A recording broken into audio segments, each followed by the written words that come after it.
Good day, everybody. Pedro and I will be with you in just 1 second here. Shoot, I need to take a leak. Your mic's hot. Just told the whole world. Hey guys, how you doing? Your mic is hot. Your mic is hot. Thank you for letting me know. I will be back in a few minutes while we are taking care of business. Make it fast, Pedro. Ladies and gentlemen, the joys of live television.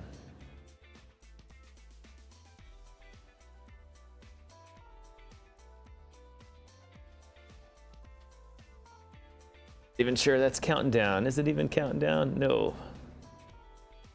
Start. Oh, there's much joy in the world here.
Ladies and gentlemen, good evening. Good evening, good evening, good evening, good evening, good afternoon, good morning, wherever it is in the world you're coming to us from. Welcome to DYOR Live Evening Session here on November 13th, 2024. Pedro, are you there? Is your mic on? Oh. It is, and I am here. Now it is. Ladies and gentlemen, my co-host, Pedro Garcia. Everyone in the audience, please let us know. I've got a new setup. Let us know if you can hear both of us and with and without an echo. And if the music is overpowering everything going on, let us know what you hear. Welcome to the evening show. It is bull run time of the year, and Pedro and I have decided to try a few evening shows also to see if we can crank up the viewer count, get the message out to people, and see if we can get the words to everyone about this great thing called crypto. Pedro, tell everyone what to do here. Absolutely. Guys, please hit that like, subscribe, and share button. That would help us out immensely. Also, share us to your preferred social media platforms or your ones you don't like and you don't prefer. Send us over there so you can stick it to the man. But either way, it'd help us out quite a bit. Today, we're going to be talking about real issues with real situations, price directions that we're going to see potentially the market go. And in addition to it, we're going to talk about real issues regarding affecting crypto from a geopolitical standpoint to just a memeotics, I think they call it, perspective. And also more importantly, from a geopolitical standpoint, how the laws are going to be potentially placed with Trump and the stuff that's happening within our government that's potentially going to be very either great for us or disastrous. So hopefully it's more of the first one versus the second, but we'll see what happens there. So that's in a nutshell. Again, you guys over there on Rumble, we appreciate every one of you guys. Thank you for coming here. You guys are awesome. Dr. Fire Chicken, the new name account. No more Pedro sounding out a crappy name. Link it up. I love it, brother. I love it, brother. You guys over at Rumble, we appreciate you guys. If you guys are watching us over there, we are a very interactive show. We want to know about you guys, want to know where you guys are coming from or where you would like to be coming from. Shout out, make a statement about yourself over in the live chat section and just talk to us. If you have any questions, you want to interact with us regarding the stuff that we're talking about, please do. We're going to have, like I said, this is more geared towards news and kind of a roundabout way of kind of finishing off the night for crypto. And depending on the response from everybody. Oh, it's all good. Is it all right now?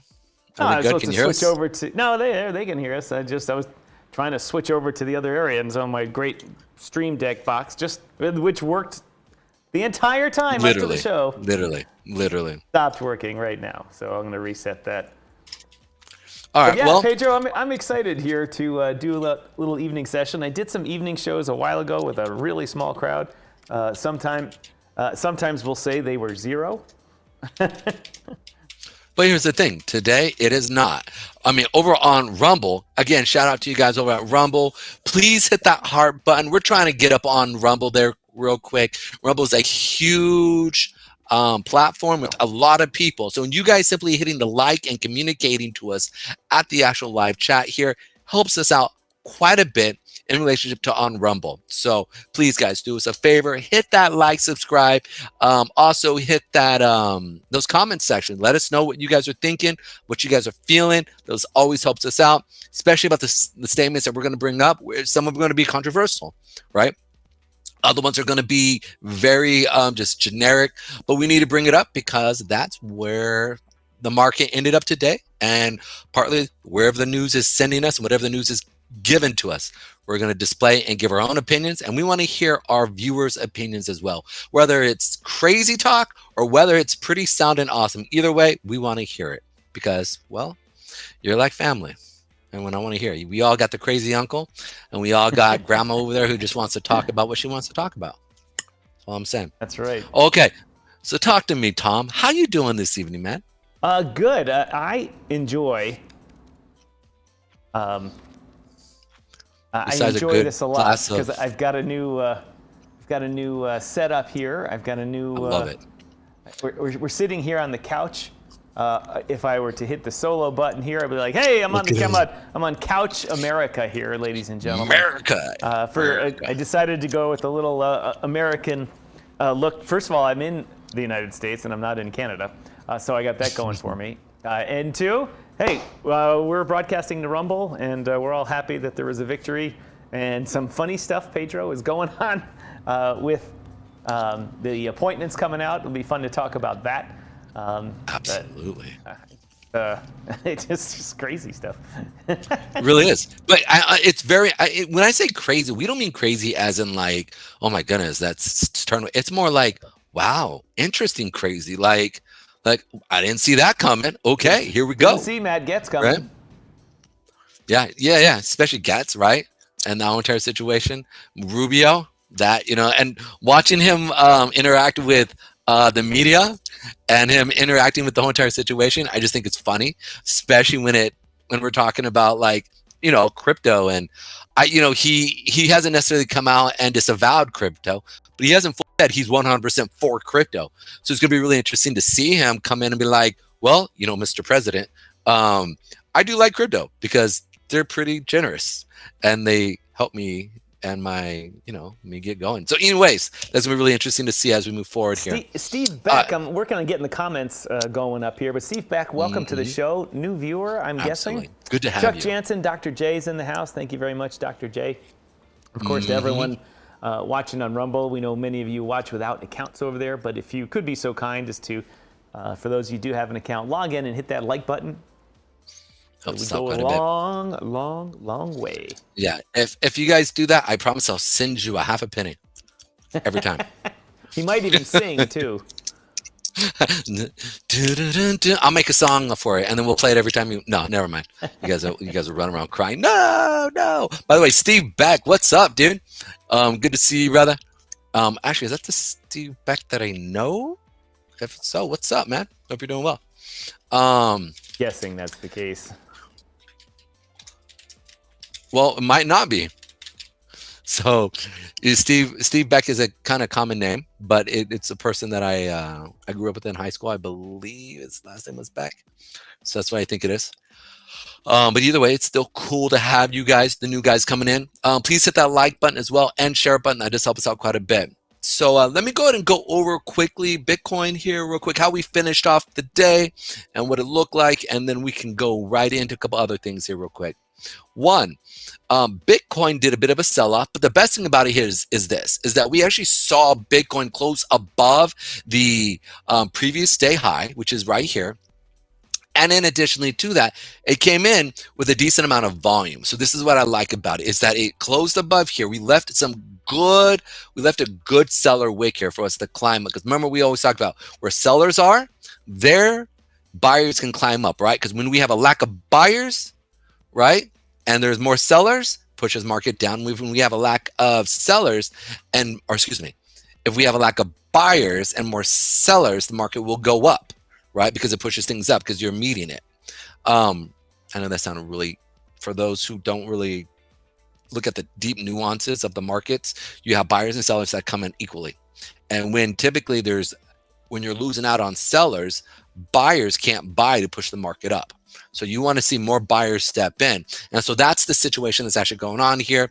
They had to create some selling pressure. And we always talk about this on the show during our day show, where market go down, which is good first thing in the evening into the morning, and then and typically goes back up. So that's what we're looking to see into the evening.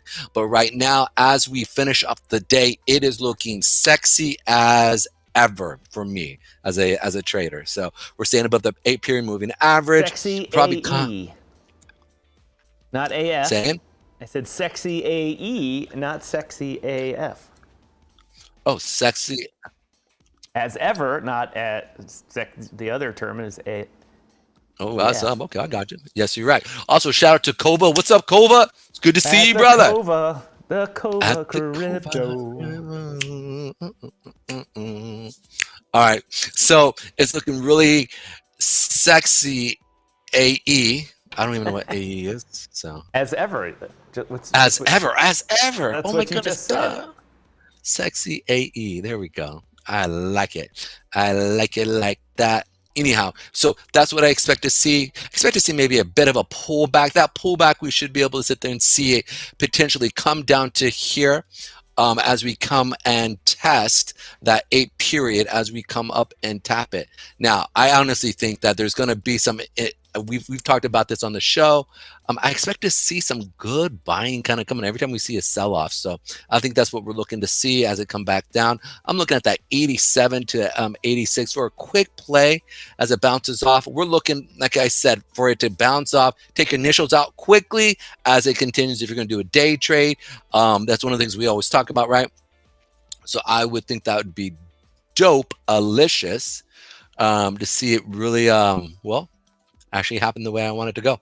So, and I've done pretty good at that. So I expect to see it come down into this area and potentially down in this lower area right here. We'll see what happens here.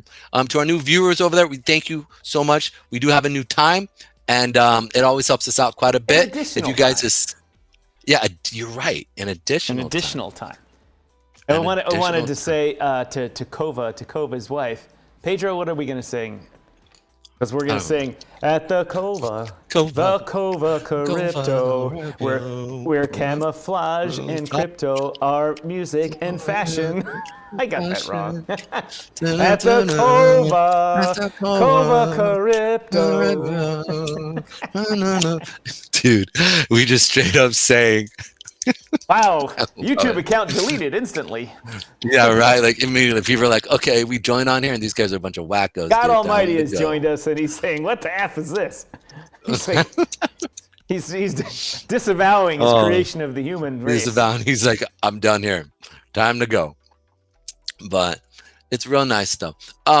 Finishing up here real quick with the Ethereum, we did see it close pretty good too, coming down, tapping that 8-period moving average and finding some support here, coming down again first thing. I expect to see it do a little bit of a push here, right here on Ethereum for a quick little play, catch it as it comes down and potentially push back up to that 3,500 area. So it's going to be really interesting to see as we continue with Ethereum. Also, I want to throw this out here real quick. One new thing that we're going to do tonight. So at the end of the day, I want to see what is the biggest gainer for today, right? And today we basically had Peanut, which has been the biggest gainer in all of crypto. So let's check out Peanut here, because Peanut was one of those interesting ones that came out of nowhere. And many of our hearts got broken because poor Peanut was taken out by the evil side of the government. but we're not going to go into that. But let's check out the actual chart, because these guys are on fire. When I mean fire, I mean frega. Fire, frega. All right, let's check it out here. YouTube deleted Rumble Engage. Once again, thank you everyone for watching us on Rumble. I'm trying something new tonight, so I keep switching back and forth between cameras here. I like it, bro. I actually am digging off it. I'll really spend most of the time here working on this while you're actually doing the work of the show. So, and you do a fabulous job, bro. Fabulous. I even have this other screen here where Pedro is big. Hey, big Pedro. All right, guys. So in the center of the picture, then there he is, ladies and gentlemen. See, Pedro. Take a look at the screen. Oh, big Pedro. I do see. Now see how you're off center? That goofs everything up. Yeah, okay, let me go ahead and we'll do that right there. Okay. There we are. There you are. There's Pedro. Yay. Hey, how you doing? So check out Peanut here. Peanut came out of nowhere. Basically, the story behind it is the cute little squirrel that a gentleman was taking care of. He was taking care of, he had a little animal sanctuary and took care of raccoons. He had one primary raccoon and had a squirrel, and then they also gave a lot of money away. And it was a YouTube channel that got a lot of hits, a lot of people talking, and some of the law enforcement came in and took poor Peanut, which was this cute little squirrel that this gentleman had grown since it was a baby. I mean, like, it was like no hair, no nothing, and he basically helped grow. It was actually really cute. So when they euthanized Peanut, God rest his soul, hopefully he's in heaven, in squirrel heaven. Shout out to Peanut, wherever you're at, bro. You're remembered. Well, this beautiful chart was created, and literally I thought Peanut was done once it hit like a couple mil, right? And it started selling off. And I said, oh, well, that's awesome, man. And lo and behold, it went from, and no joke, it went from in one day. Day. Actually not one day, but basically it started off, I think where did it start? I think it was 5,000 where it started. And then if anybody is familiar with Pump Fund, it starts at 5,000 and then you hit about 60 to 75,000 market cap, and you graduate out of Pump Fund and you go into the regular world and you run. And most of the coins on it just falter and die. But this, lo and behold, it did what it did. It graduated, and the first day it got a little pumpage, right? It did okay. It went from 66,000, and the high went from 2 million, and I'm like, that's really good. And then the next day it dropped down to 33,000, or the low came down to 67,000 again, and then it closed went to a high of 10 million, and it was kind of nuts. I was like, holy crap, what's going on? But then this is when it started getting crazy. It went up to literally 122 mil. That's nuts, and it came back, and nuts. So it comes back down to a low literally of 27 million.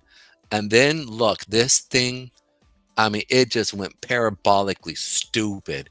It went from 500, and think of the people who got into it here, okay? Thinking, oh, that's cute. And then this thing jumped all the way to $2.4 billion.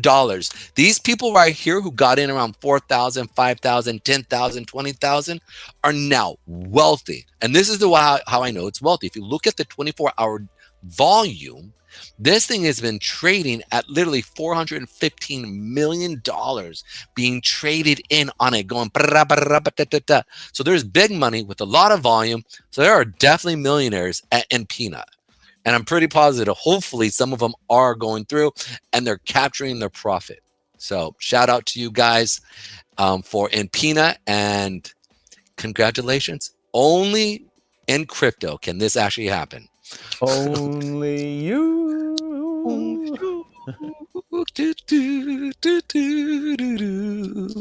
Only you. Anyways, so also, guys, thank you again for checking it out. We're going to be now going on to our next section here. By the way, Tom, you really look like you should be on Rumble here.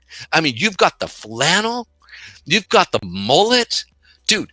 I just feel like you are I'm the look. I got the hair. You know, I believe in the Second Amendment. Not just believe in it. Everyone has to believe it because it's the law. But I practice it because I'm here in Chicago, where bad shit happens here in Chicago. Yes, and everyone can't see my whole setup. And it's an evening thing. I was gonna do Bourbon with the Boys, but we're gonna name that show some other night. Today is just DYOR Evening Night Session here. But now I'm producing this whole show from the couch, so it's a little rough. I think you're looking fire, bro. Like I think if a dude was watching you on Rumble, he'd get a little bromance, bro. There would be like this guy's a rugged man. He carries a gun. And by the way, I mean, not to say everybody who watches you on.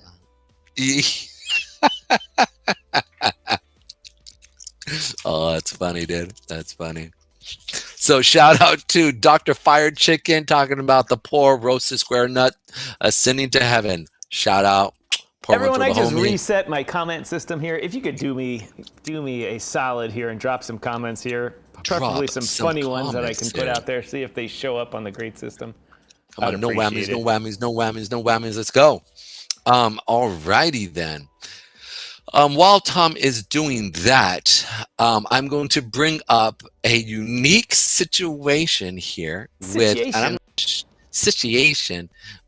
what actually happened with Donald Trump and the situation that happened there. So let's go ahead and look at this because it is too funny. This is the meeting where you literally had Donald Trump and President-elect Donald Trump and current city president Biden. And it kind of looks weird because Biden kind of still looks like he kind of doesn't know what's going on here. I mean, that's the part that's so bad. You feel bad because he's just like in his pants. I don't know about that one, but I'm saying like you can see and look at Donald Trump. Donald Trump is like, yeah, I'm just doing this. Just come on, man. Let's just hurry up. I mean, look at it. Like it's literally a mess, dude. Like it's literally a mess. Look at him. He's all winking. What's up? And then what's up? I know, right? Trump's like, I can't believe this idiot was going to run against me. Well, I mean, it proved very strong. I mean, we saw during the first debate, he was demolished. I mean, it was pretty bad. And I mean, that's why the Democratic Party literally said we need to switch him out. So it's just real kind of funny when you're actually watching the circumstance of just that whole entire situation. So I don't know. I just thought it was pretty funny what we were seeing there. And it was actually real interesting. What are your thoughts on that, Tom? What are my thoughts? Pedro, come on, man. Biden Tell me how you really feel. Biden is 1,000 years old. You know, he's 70, 82, whatever. He's 7 to 89 years old, but he's really 300 years old. He can't move. He's stiff. His body's failing him. Years of plastic surgery have not helped him out, and it's not a good thing here. Not a good thing at all.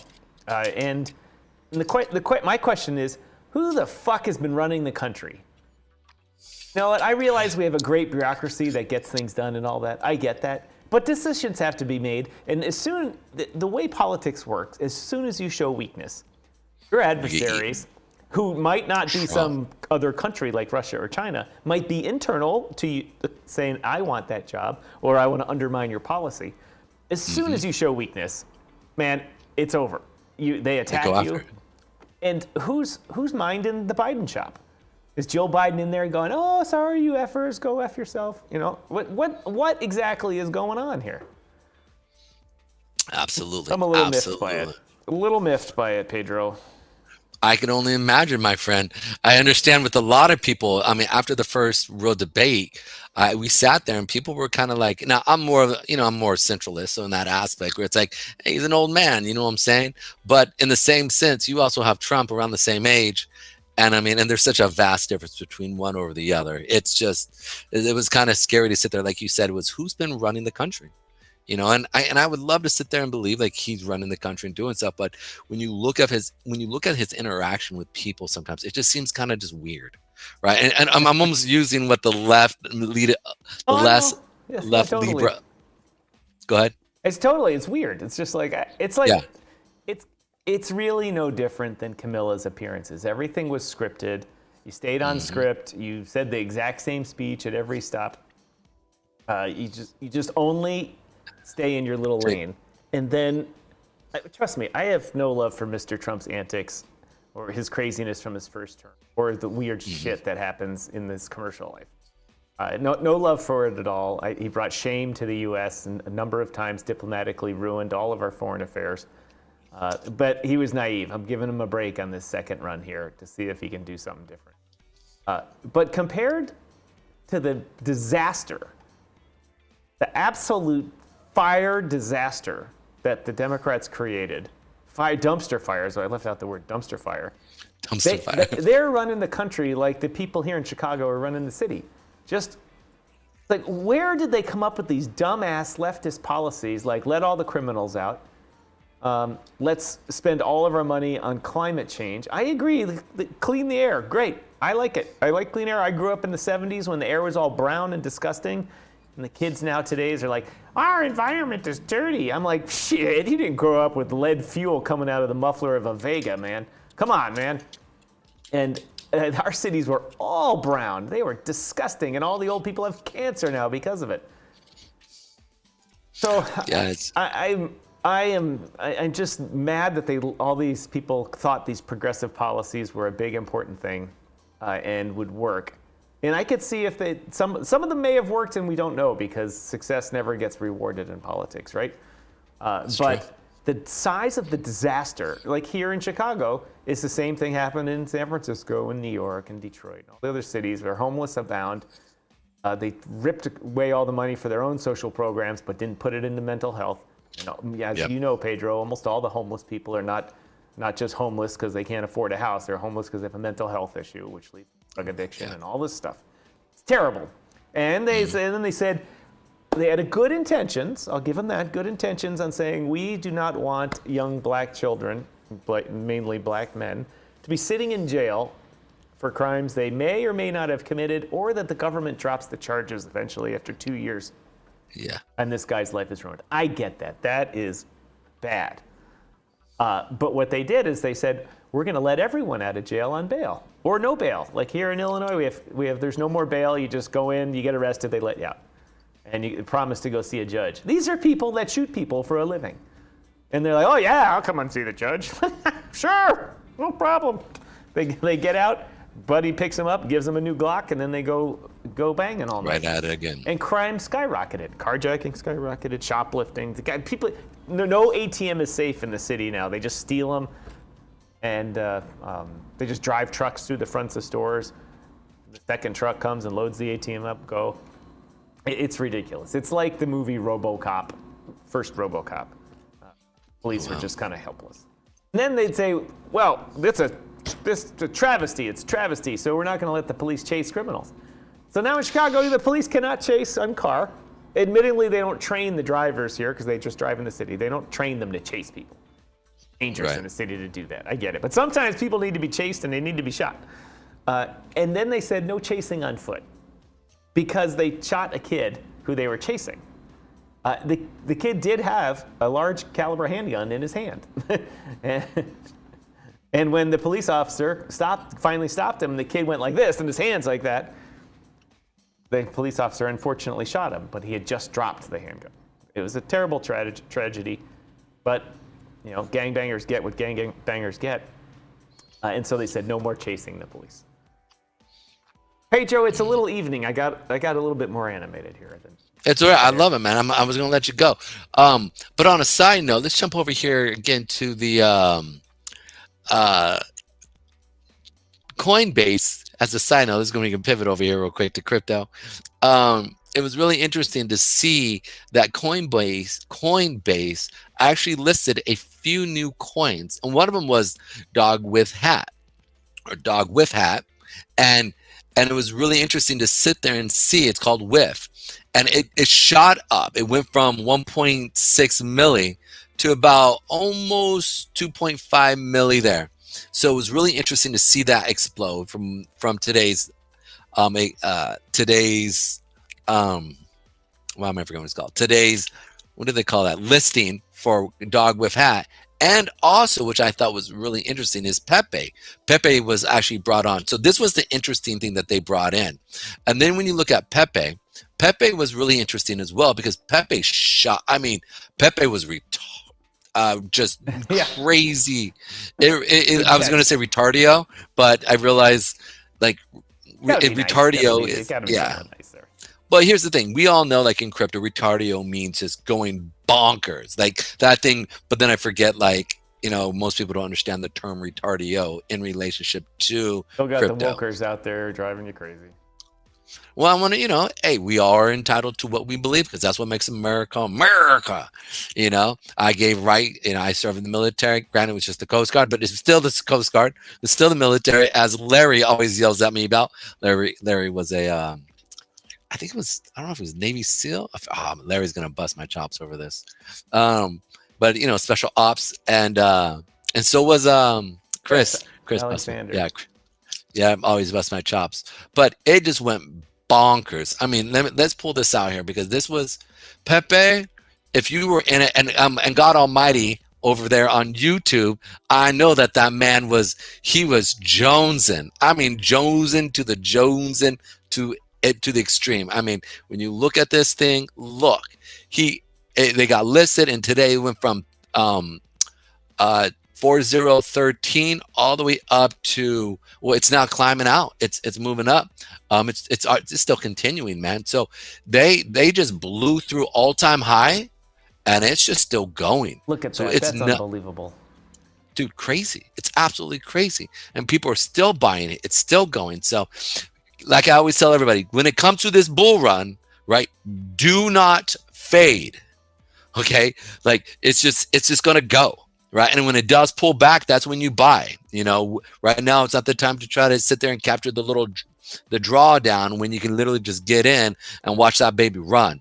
It's like the NASDAQ when it got on its run, right, back in 2012 and 13. Once that thing sent, it just started sending, and it went, right?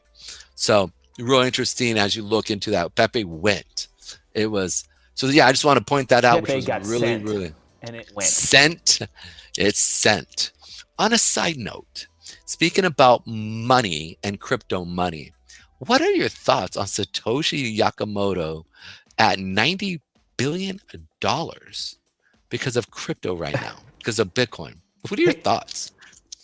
Pedro, 1 million BTC, $90 billion claimed by nobody at all. Or perhaps someone waiting in the wings. We don't know. But 90 billion. Right? I mean, if that's not the ultimate sphincter, diamond sphincter hodl of all time, there'll never be. There's no other better one. There's no the holding safe moon from zero all the way up to its top. Even buying Bitcoin for your pizzas, and instead of doing that, you held. Yeah. I mean, you held from the beginning of crypto till today, till the height of it, without selling. Right. You're a boss. You're not just a boss. I mean, you're the boss's boss's boss's boss. That means you've already got to have money.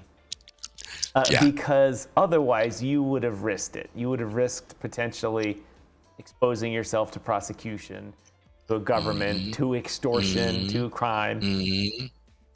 It's Pedro. If it goes up to $100,000, that's $100 billion wallet. If it goes up to a million, that's $1 trillion wallet.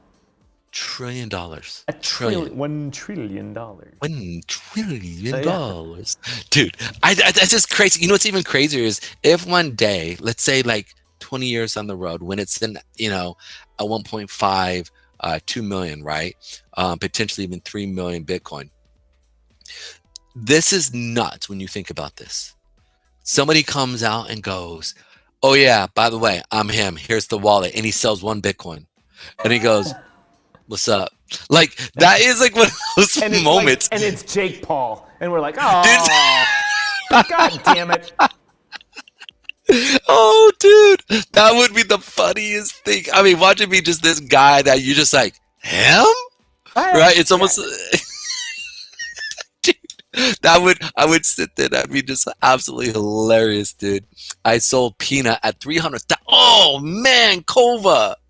Oh, do you see what COVID did, dude? Dang, dude, 300 million. Still, 300 million wasn't a bad play, dude. I mean, you got in, I know, in the hundreds of thousands, so great play. But still, right? Like who would have thought in 10 days, 12 days, we saw that thing shoot up? I mean, it's like Bitcoin. It's like all of a sudden, it's like it's in, a couple $100,000, and all of a sudden, it's in the millions and back down to a couple 100,000. And then it shoots up to 10 billion, right? Then it comes back down to a couple 100 million. I mean, these are the things like, how do you weather that, right? How do you weather when you see your wallet go from $200-$300 to all of it, you're sitting at, dude, I just lost you. Where are you at? I'm dude? behind the couch here. I could see you are behind the couch I'm there. doing a little work. Just keep talking.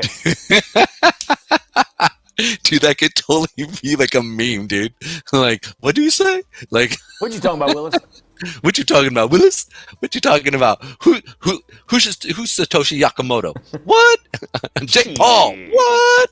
My mama didn't raise no fool. I dug her rat. Oh, dude, you're killing me. That dude is gone. Moon back, exactly, Dr. Fire Chicken. That's what I'm talking about. Dr. Fire. That's what. All right, back to the couch here. I've been missing some good comments, haven't I? Yes, we are. Yes, we are. All right, so let's check out here real quick. I'm going to check out Kronos. We got our friend, I'm over there, Mr. Why am I forgetting? Kova Crypto, over at the Kova Crypto. He wants us to check out Kronos, so it'll be a good time to check it out. Now, check this out, what I find real interesting. Now, we talked about how I expected us to come up and tap that 26 cent mark. We did not, which is kind of shocking to me. And we saw a pretty decent sell-off, yet it's holding. So we're most likely going to see two things with Kronos. One, we're going to come and hit that 8-period moving average, and then we're going to see some consolidating. So for me, I'm going to be picking up again more of Kronos, probably at this lower level here, which is going to be that 14 cent area, and or 14.50, 14 cent, as well as if we come down to that 11 cent area, that's also where I'm going to be looking at. So how you looking at? What are your thoughts on that, Mr. Kova Crypto? Shout out to you, by the way. And also, if you do me a favor, hey guys, a quick question for you. If I give you guys a shout out or I go over your stuff, will you jump over to Rumble and just say thank you? Jump in, make a comment, boom. That's all I ask. Actually, that's was a good special person in the army. he was. Larry. They said I was special. No, Special. not forces. Dude. Oh, bro, that's so good. Larry was a special person in the army. He's a solid dude. He did a lot of scary stuff that most people don't do. So, shout out to Larry. Larry. All right. So, here's the other thing I want to talk about here, and I think what's really, really interesting is the idea that crypto, right, in other countries, especially Bitcoin, right, with the U.S. and that's the part about the El Salvador Bitcoin investment, right, that we talked about. I think what I think is interesting is that America is trying to really front run. Excuse me, not America. America has talked about buying 1 million Bitcoin, right? Whether that's going to be through mining it or just outright buying it. But we know that we're going to accumulate at least 1 million. And I'm pretty positive. It's not going to be by mining it. What's up? It's not going to be by mining it. It would take them a long time, even if they won every single block. Yeah. 3.25 Bitcoin at a time. Yeah, what is it, like 2? I think all we have left is 2 million to actually kick out. Is 21 million. It was like 19 million plus, right? That is already kicked out, and so we have the last 1.5 mil. Pedro, I'll be right back. I got to grab another cord. All right, cool. So what I find really interesting, and I think this is something to be paying attention to, right? That we know that America wants to buy a mill, or America wants to get 1 million Bitcoin as a strategic reserve. And as we know, if you talk about any trader that you see a big trader coming in an actual position, you want to front run that guy. I mean, you're going to front run it as much as possible, right? Because you know you're going to be on the wings of that big buyer. Well, once America really starts to buy this, I really start wondering if also other countries are going to start wanting to buy it. Right? And I mean, like El Salvador will keep buying it, as well as we'll watch. I think Argentina is going to probably most likely start buying it. They're starting to do well, right? Their inflation is down to 2%. Was it like 2 to 3% now, which was absolutely amazing. A month, not a year like America. I mean, we literally, our inflation is it went up today, right? The goal was to have it to 2% per year. Yeah. Those guys had 2% per 6 minutes. But here's the thing. That's literally what they were at. I'm not literally what they're at, but they were, I mean, before he came along, you know, they were at astronomical numbers. Now they're actually at somewhat reasonable numbers. If they were to literally have a year of 20% inflation over in Argentina, that would be amazing for them, right? Which is basically 2% or 1.7% on a monthly basis, which would look really, really good for them. Hold on, Pedro. Got a quick shout out here. Jeff Ledger, thanks for stopping by. He says, glad I saw you were live. I try to be there on the weekly shows from my lunch break. Try to support you guys when I can. From the Genu crew, thanks for joining us. And Jeff, as you may suspect, I called you out earlier because I was having technical difficulties. I'm like, where's Jeff Ledger with technical difficulties when I need him? Anyway, sorry to interrupt there, but had to give a shout out to a loyal viewer. Absolutely. Thank you, Jeff Ledger. You're the man. We need to go. No, that's not Jeff. That's the other one. We're gonna get some. We're gonna get some burritos and some tacos over in Connecticut area. We kind of live in the same about area. So shout out to Jeff and Gino. Now the other question I thought about is the idea that since all these countries know that America is going to be going out and buying crypto, why wouldn't they also get some strategic reserve? Oh, snaps. Dr. Fire Chicken just sent us a money over on Rumble. Thank you, Dr. Fire Chicken. We appreciate you, man. DYOR Media is here to own Rumble in the bull run. And BTC for live. Moonbags are us. Litecoin coming soon on Infineon and a blazing chicken. There we go, baby. Good old Infineon crowd is another small cap that is doing banger job. They're about to do their what am I forgetting? It's called pre-sale right now, getting all set up for their launch. So it's looking like it's going to be a strong position there for a small cap for you guys that are looking at it. But what I find really interesting is hold on. It took me this long to get it going. I got to give that man a holla. Holla, shout out.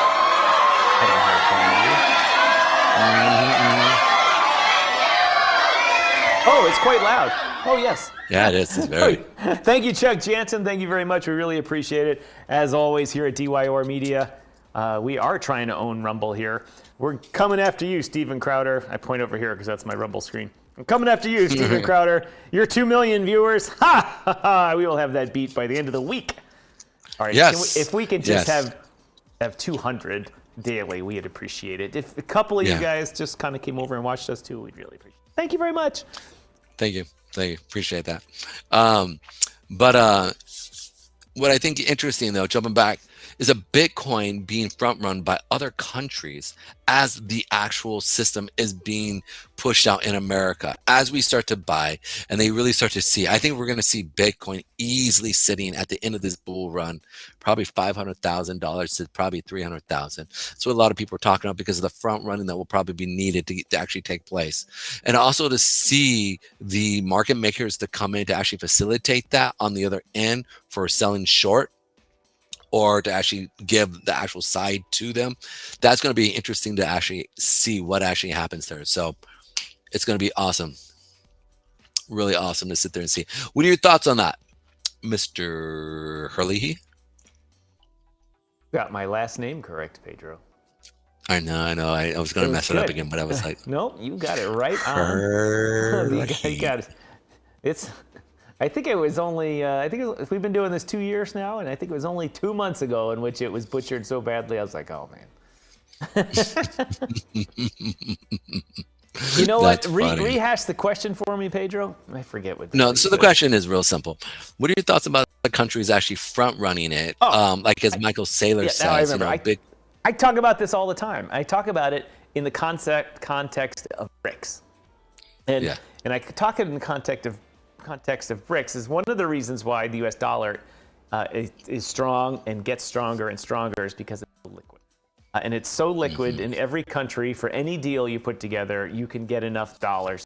And any financial institution can, work with their correspondent bank. They can get whatever they need for it. And it does not affect the price of the U.S. dollar versus other currencies. It's impossible to trade the dollar.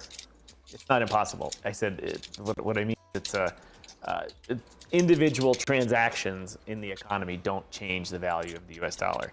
Now, if Kazakhstan and India do an oil deal for $100 million and someone goes and buys 100 million Kazakhstani flip-flops or whatever they are, the foreign exchange traders are going to see that happening, and they're going to front run it, and they're going to peel the liquidity out of that. They're going to take, even if they take 0.01%, that done over and over again bleeds that liquidity pool dry. And that's almost impossible to do with the U.S. dollar. I mean, big institutions have to bet against the dollar for it to move. And it does happen. You see the price of other currencies move against the dollar. But the money's in the trillions of dollars that moves it. And so when looking at Bitcoin, at the low volume it is right now, in the low dollar volume, the market cap is 1.9 trillion, 1.8 trillion.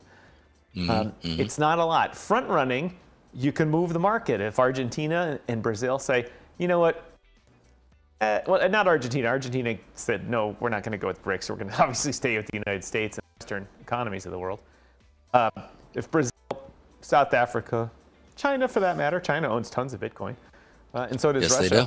If they want to, if they want to buy of it, there will be a shortage, and could push the price up 50%. The price could be $150,000 in 2 weeks. And suddenly 1 million Bitcoin for the U.S. costs a lot more. But even to buy 1 million Bitcoin, I mean, they could start buying it over the counter from people. There's all sorts of ways to, put the word out that they're buying over the counter. And then, all the major buyers will slowly stack up on it. And then at exchange levels and buying from miners and all that. And then, you can buy it. There's not always the concept that to buy Bitcoin, you have to go, or anything, you have to go to the market, to an exchange, and buy it and affect the price. All these big banks and all the big financial institutions have over-the-counter desks. All day they spend on the phone calling everybody in the market. Constantly. Hey, do you have this? Do you have that? Do you have this? And there's boards. We have this. This is what's our book we want to sell.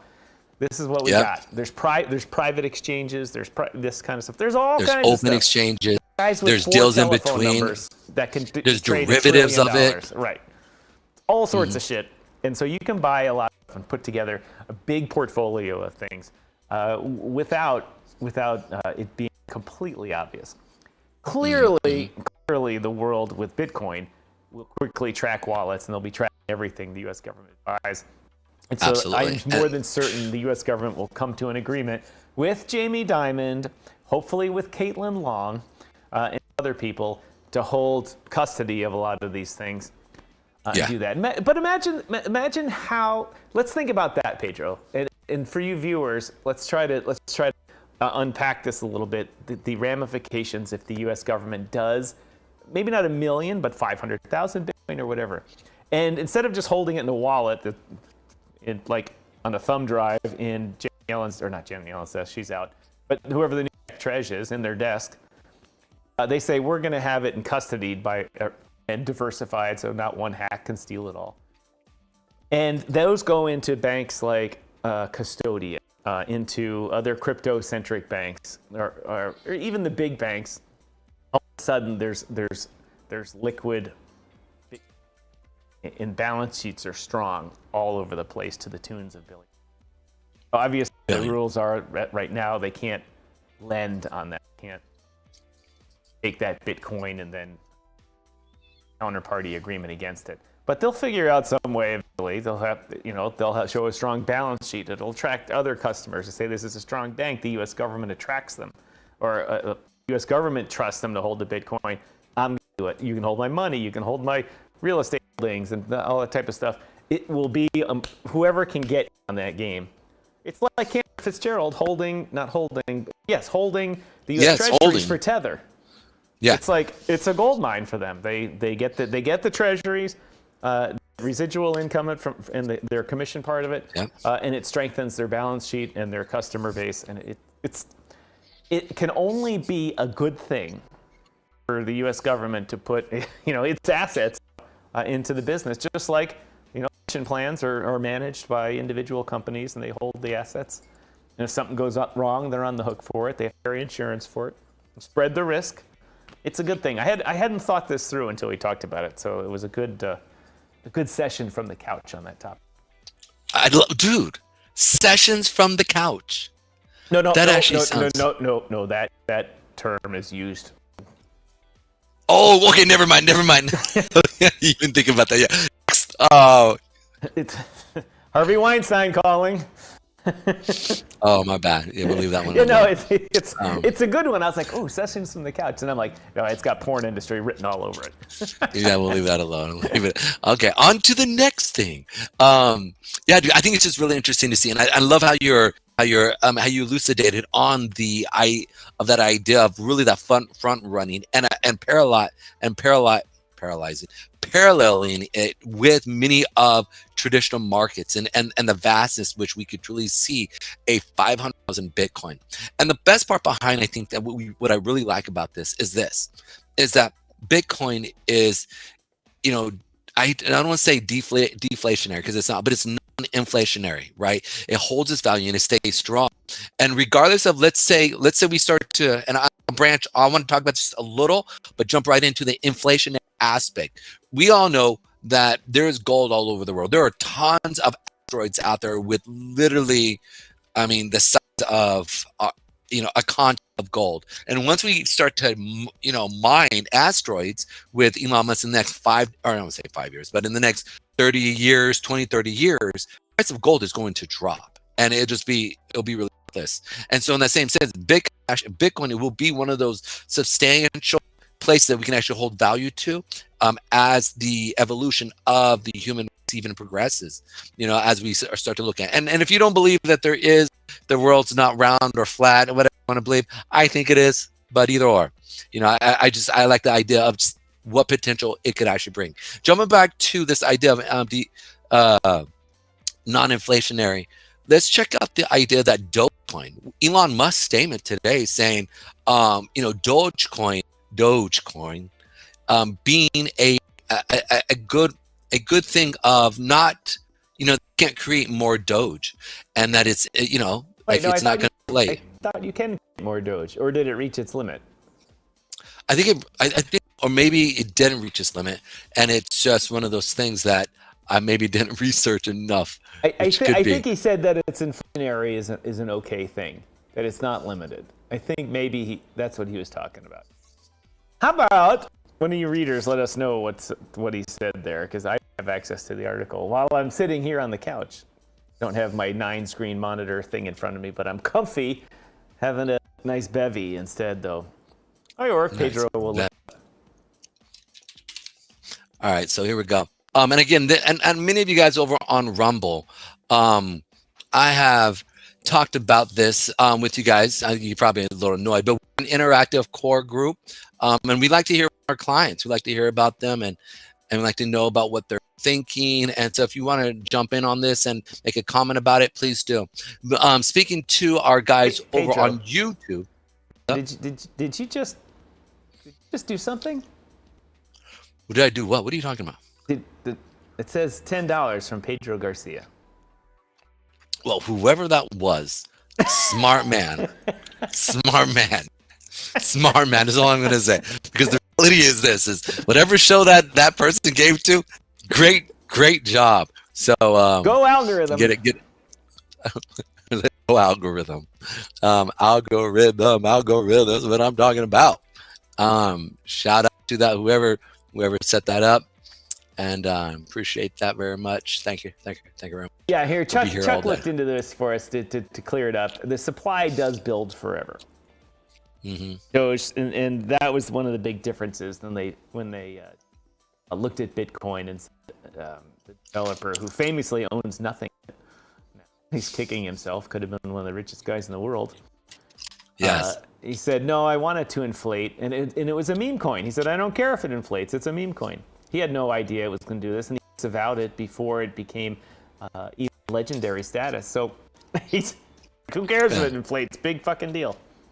And people are FOMOing it. And it's hard to... All these crypto people who are like, wow, it's inflation. They're just print money. You know, they thought they complain about that. They're going to print it to zero. And then here they are owning Dogecoin. Right. Well, hey, when you look at Dogecoin and what it's been doing, it is absolutely bonkers. I mean, look at this, dude. It is flying. It is blowing through resistance level. And honestly, there's nothing after this. After this, you've got the peak right here. And from a resistance level, it very much could blow this. I mean, it's really a strong, from this 38 cent mark area, it's a clean run. It's absolutely a clean run to all-time highs. It's gonna be really interesting to see it not push through. I mean, so I'm really, I'm glad many of our viewers, daytime show, we've been talking about these areas here, and a lot of our guys got in at 6 cents, 5 cents. Every time we saw a pullback, we were talking about, guys, get in here. I'm looking in there. This is where you guys need to consider getting in. So we have a daily show that we do every day around 12 to 12:30 for about 2 hours. We go over the markets, kind of similar to this, but more kind of technical about it, kind of charting and stuff like that. But that's on a side note. Shout out to the 13 viewers that are watching us over on Rumble. Guys, we're an interactive show. Please, if you have comments, things you want to talk about, make a comment, say something. Let us know about your thoughts on what we're talking about, because obviously we're talking crazy talk, but we're also bringing good to you. So let us know. Sorry, Pedro, I got a funny Chuck's being. What did he say? Mr. Oklahoma says, is tipping yourself a form of self-pleasure? and he says, I'm asking for a friend. You know what I miss, and you are part of this, but Chuck and I have known each other for 4 years. Yeah. We spent some time on Discord channels a while ago, in which Chuck we all know he's a doctor and he's very busy during the day, and he would come home and relax with the wife. And he would have a nice drink and a cigar on his back deck, where he lives in the middle of nowhere.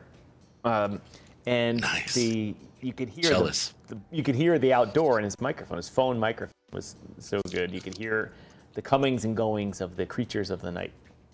Mm-hmm. And Chuck would get quite hilarious. And he's got this very soft, subtle Midwestern voice. And then the joke comes out, and you're just dying laughing too. It's really funny. He says, "I'm rich, biatch."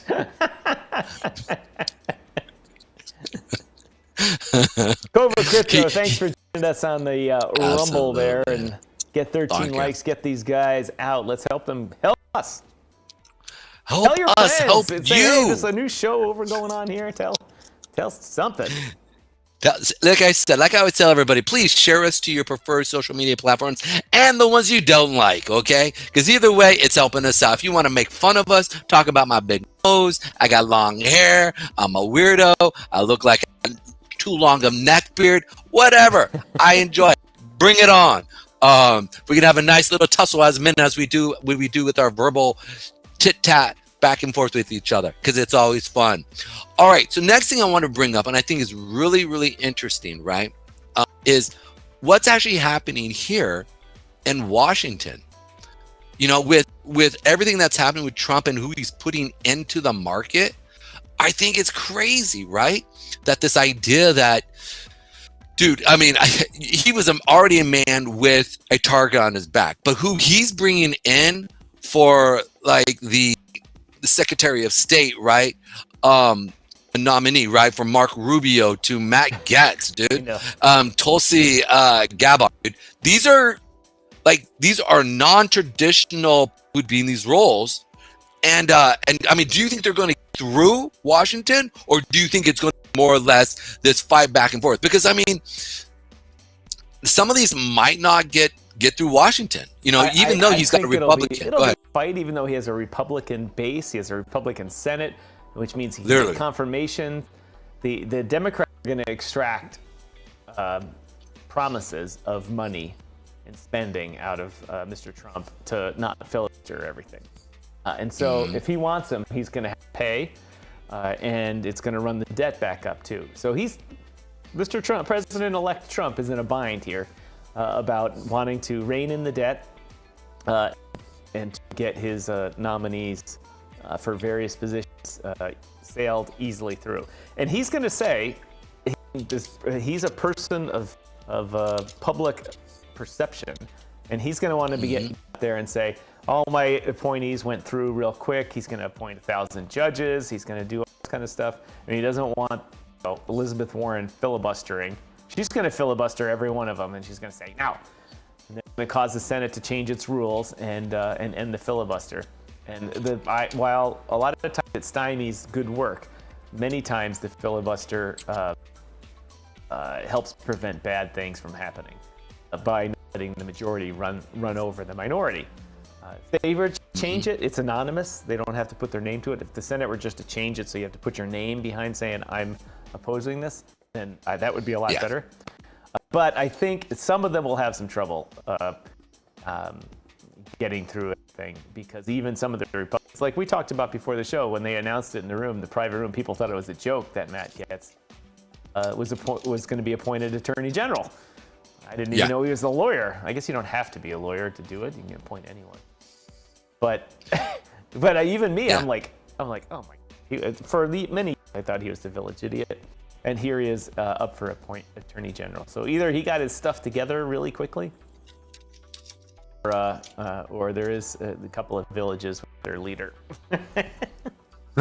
You know, it's going to be really interesting though to see him come in and really try to kind of shake up things. I mean, with what he's done in the past to what we're seeing today, it would be that next step where he could really take on some really strong leadership roles and really kind of do his best to bring real change with the circumstance and the power that he has. We know that he is a Trumper. He does very much side with Trump in many other areas. So this is one of those things that I would sit there and say, okay, look, you've got a couple things where he's going to have to fight, show himself to be strong, to garner enough leadership to do what he needs to do, and basically kind of help America get back on track.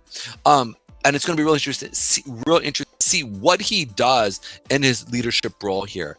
And I mean, potentially he could crash his career, or literally be a springboard to just see him flourish. So it's going to be really interesting to see once we start moving forward here with what he's going to do. Right. One of the things I'm worried about, though, is I've spoken about government before, and jobs in government operate under the color of law, meaning their jobs were created and the authorities those people have were created under law. So basically, doing things outside the roles of those jobs, it can be construed as a crime, and that's why Biden kind of weaponized the Justice Department, saying you did this, you weren't supposed to, so it's a crime. And really, it was like, no, well, it just wasn't their job, and it's like the procurement guy doing the shipping and receiving. At a union shop, they'd be like, filing a grievance, someone's going to get paid for that. And Biden kind of weaponized the Department of Justice to take people down. Go after. And which I totally agree with. Government should be cooperative, not antagonistic. And I'm afraid a lot of these people that don't have executive level decision making and thought processes will do things like people did in the first Trump administration. And a lot of people went to jail. A lot of people from the first Trump administration went to jail, and they have big charts of them: jail, jail, jail, jail. And when you look at them, almost all of them is just doing dumb shit while in office. Insider trading, and he didn't realize that telling his brother at over beers that they were about to nationalize the pharmaceutical industry. Whoa, sell. The guys didn't. Oh, I didn't know that. That like the whole world goes. That's illegal. I had to. If I spoke with the Russians, and took money from them, I had to register as a foreign agent. Really? That's his old intelligence chief. I can't remember his name. Went to the joint for that. And a lot of these new people that are like new blood with different perspectives don't have a lot of that executive level decision making. And I have to say, I'm not tooting my own horn here, but I got a lot of that experience running my own companies. And even though they were small companies, one at one point I had 100 people on it, but another one was really small. And ultimately both of them went out of business. But you have additional things to think about. Like when you're like, that's obviously the right decision to make. But should I make it? Should I make it now? What else is it going to affect? Oh, if we save money, this is one of the best ones I had to learn. If we save money on our health insurance plan, I looked at a health insurance plan, I'm like, we can save at least 15% a month. That's a lot for a small business by switching. But it would have taken all my employees out of one network and into another network. And when you have 100 factory employees with their wives pregnant and all this other stuff, none of them want to change doctors. And I would have lost a lot of key employees. So you have to think that you have to do a little 3D chess when you're at that level. In private business, you don't think about that, you lose business, you lose customers, you lose key employees. In government, when you do that, you could break the law or bring down a presidency or make you look like an idiot on the news and then lose credibility. And so that's my when you bring Matt Getz and he's on the head and does all this kind of stuff, maybe he'll walk in and be like, all right, I'm good now. All is good. And Rubio is Secretary of State. He's a nice guy. He's a nice Catholic guy. He's got morals and values and stuff like that. But being a 5'2" guy going out in the world of the leaders of the world and maintain and saying, I represent the Union. That to me, I did like John Kerry. People are like, he's a flopper. All that was made up in the campaign stuff. But John Kerry can walk out. First of all, he's like 6'9". He can walk out. He speaks multiple languages. He looks at people with deadpan. They could say, oh, the nuclear war just started. And he's like, doesn't give away anything. He's taken very seriously. And I don't, at this point, I'm not certain that Mark Rubio would be taken seriously by foreign leaders or in the court of James in the UK, So I doubt it, and I hope that Mr. Rubio, or Secretary Rubio, if he gets approved, can prove me wrong. Back to you're on mute, Pedro. It's interesting. It's with Mark Rubio. One thing I do love about Mark Rubio is that he does, like what he says is what he I wouldn't say, flip-flopping, I wouldn't say he is. He's pretty clear. No, he's not. I was saying John Kerry was. Yeah. No, I hear you. No, I hear you. Yeah. The idea that he would be, I think he would be great. And it's funny is when some people think about a Trump presidency, we're hoping that he puts people in place that is going to root out the swamp, that's going to remove people who've been 50, 60 years, or an agency that has controlled America, and we don't know, right? Our hope is that Trump goes through, and he may not pick the most polished people, but he's going to pick honest people and people who understand what is happening and what to do. And so those are our hopes as, Americans when we look at who he's picking. There's the back of my head. And so like when I think about that, who he picked for, and this kind of blew me away, right? For the director of the National Intelligence, right? Ms. Tulsi Gabbard. I think that's so interesting because I read through her stuff. She's a badass. Yeah. Like she legit. Does have quite good credentials. Yeah. It's like she planned on being a politician. Okay, I'm going to be in the military. I'm going to go to these schools. I'm going to get these credentials. And she's pulled it all off from Hawaii too. We're guessing that if you're in In Hawaii, it's kind of insular society at the top end of it.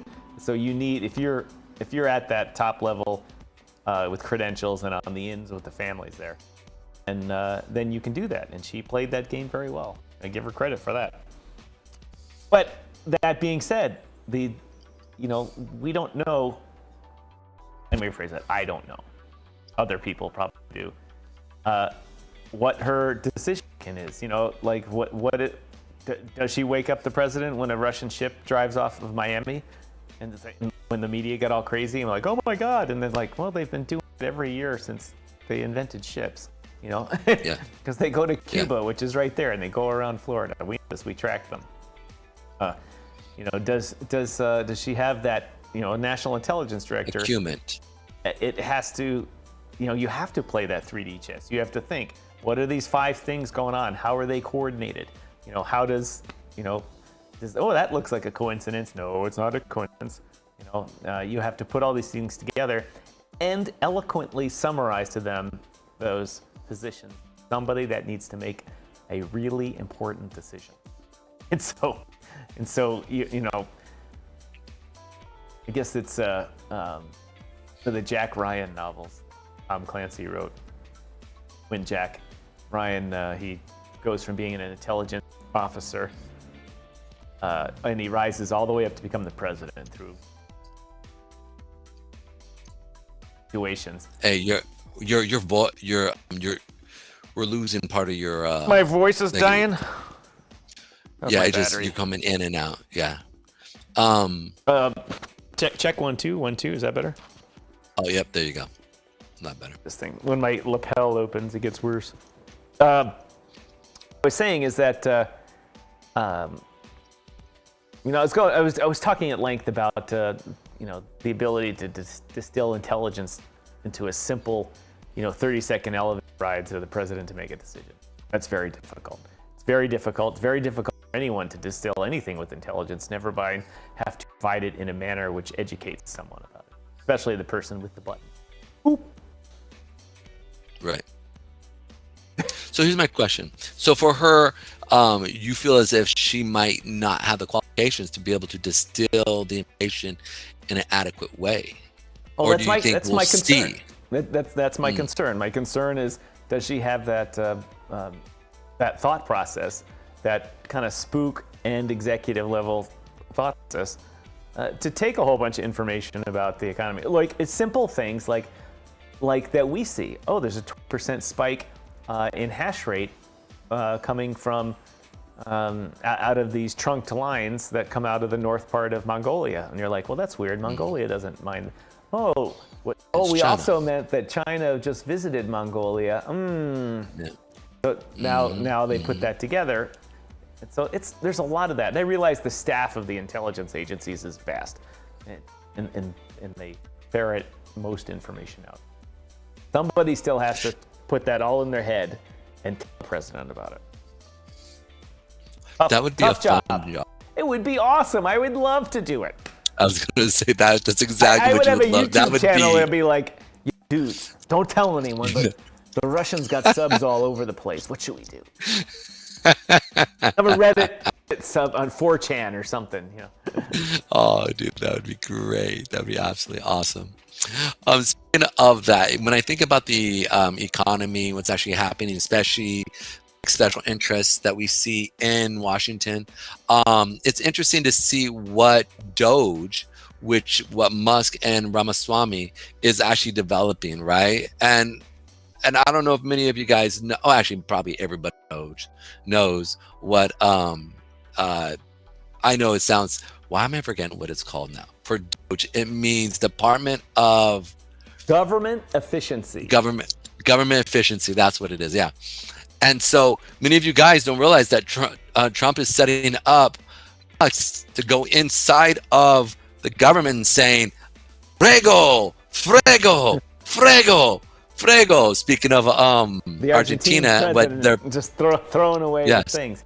Once again, this is a good thing. This is a good thing. In order to do big things in government, you have to do big things. You have to take big steps. But like I said before, He's not in the government. And obviously, Elon understands how the government works. He's navigated it well. He's hired the right procurement people to get contracts from the government. He's built better products that cause the government to come to him to buy his services. He gets it. But there's a different thing. A lot of the government departments, like the Department of Education, there's rumors they'd get rid of almost 90% of the Department of Education. This is kind of scary because there's going to be a lot of stuff. Right, but the Department of Education does a lot of shit they don't need to do. And they put a lot of onus on schools. They do keep a level playing field, but they also introduced woke to every school, and people are unhappy with that. However, you can't just go in and say to the president, we need to get rid of this. Because a lot of these things were created by an act of Congress. They are funded by an act of Congress. They have Supreme Court decisions affecting a lot of their actions and all that. So there's all, I love it so much. There's all sorts of things you got to worry about when just to eliminate, even just to eliminate government policies. A great example, Pedro, is that policy for cannabis. The states have all legalized it. Everyone in the federal government wants it to be legalized. They can't make it legal. They just can't. They've told the Department of Homeland Security, hey, you got to take this off, this Schedule 1 narcotic, whatever. You got to be done with it. And you got to move it back to, oh, wait, hit the wrong. Oh, I was going to say something just happened. Oh, I was trying to hit this button here for the couch while you were doing your thing. But anyway, they can't even get the Homeland Security Department to repeal their internal, even after Congress directed them and said repeal this so it can be legal in the U.S. Homeland Security can't get it through the system because they constantly have lawyers going back to the courts and going back to Congress saying, well, we have this Supreme Court judge, we have this district court judgment, we have this from 1952, we have this from this kind of stuff. And it's just like, just say it's legal and not charge anyone with it and eliminate all the regulations. And what is some court going to say, sorry, Congress isn't allowed to eliminate something? No. Well, this is what's so interesting. It doesn't make any sense. So it's going to be difficult. When he says, didn't mean to interrupt you, but finish it off with this. When he says, I'm going to take $1 or $2 trillion off the budget, that's great if he can do that. And he says, I want to take $2 trillion off the budget, take $1 trillion off taxes, use the other trillion to pay off debt. Great. It's almost impossible. I mean, it's so hard. It's so hard to do those things because you can't get anybody to do anything.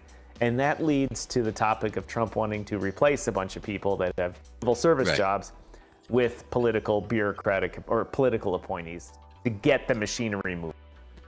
And I think that's where we're seeing with the idea. We look at Rubio, we look at why am I forgetting her name? It's the people he's already establishing.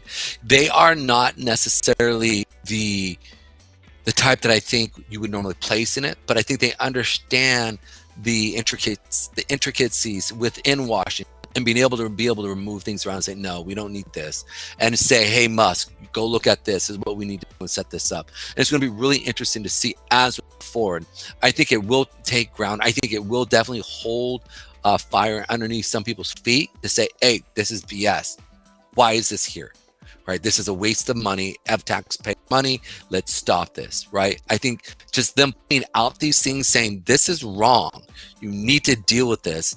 American people, this is what's happening, right? Just that alone will sit and make, wow. I mean, for example, I had a friend of mine who literally, got in trouble in his 20s where he actually had a dispensary out in California. It's 20 plus years ago, right? He got put in prison, was in prison for years. Right? It wasn't until maybe 3 years ago, or 2 years ago, he was finally let out of prison for selling weed in a legalized dispensary.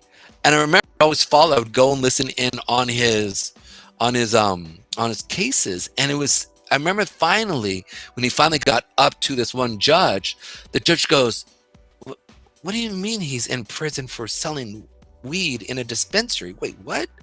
And literally, like, he was like, okay, there's got to be something weird here because you must have done something really big that we don't know about. So he said, I'm going to put pause on this. I'm going to go research this and see what's going on. And then we'll come back to this. Literally, I think it was maybe 4 months later, he was brought up and released and was out.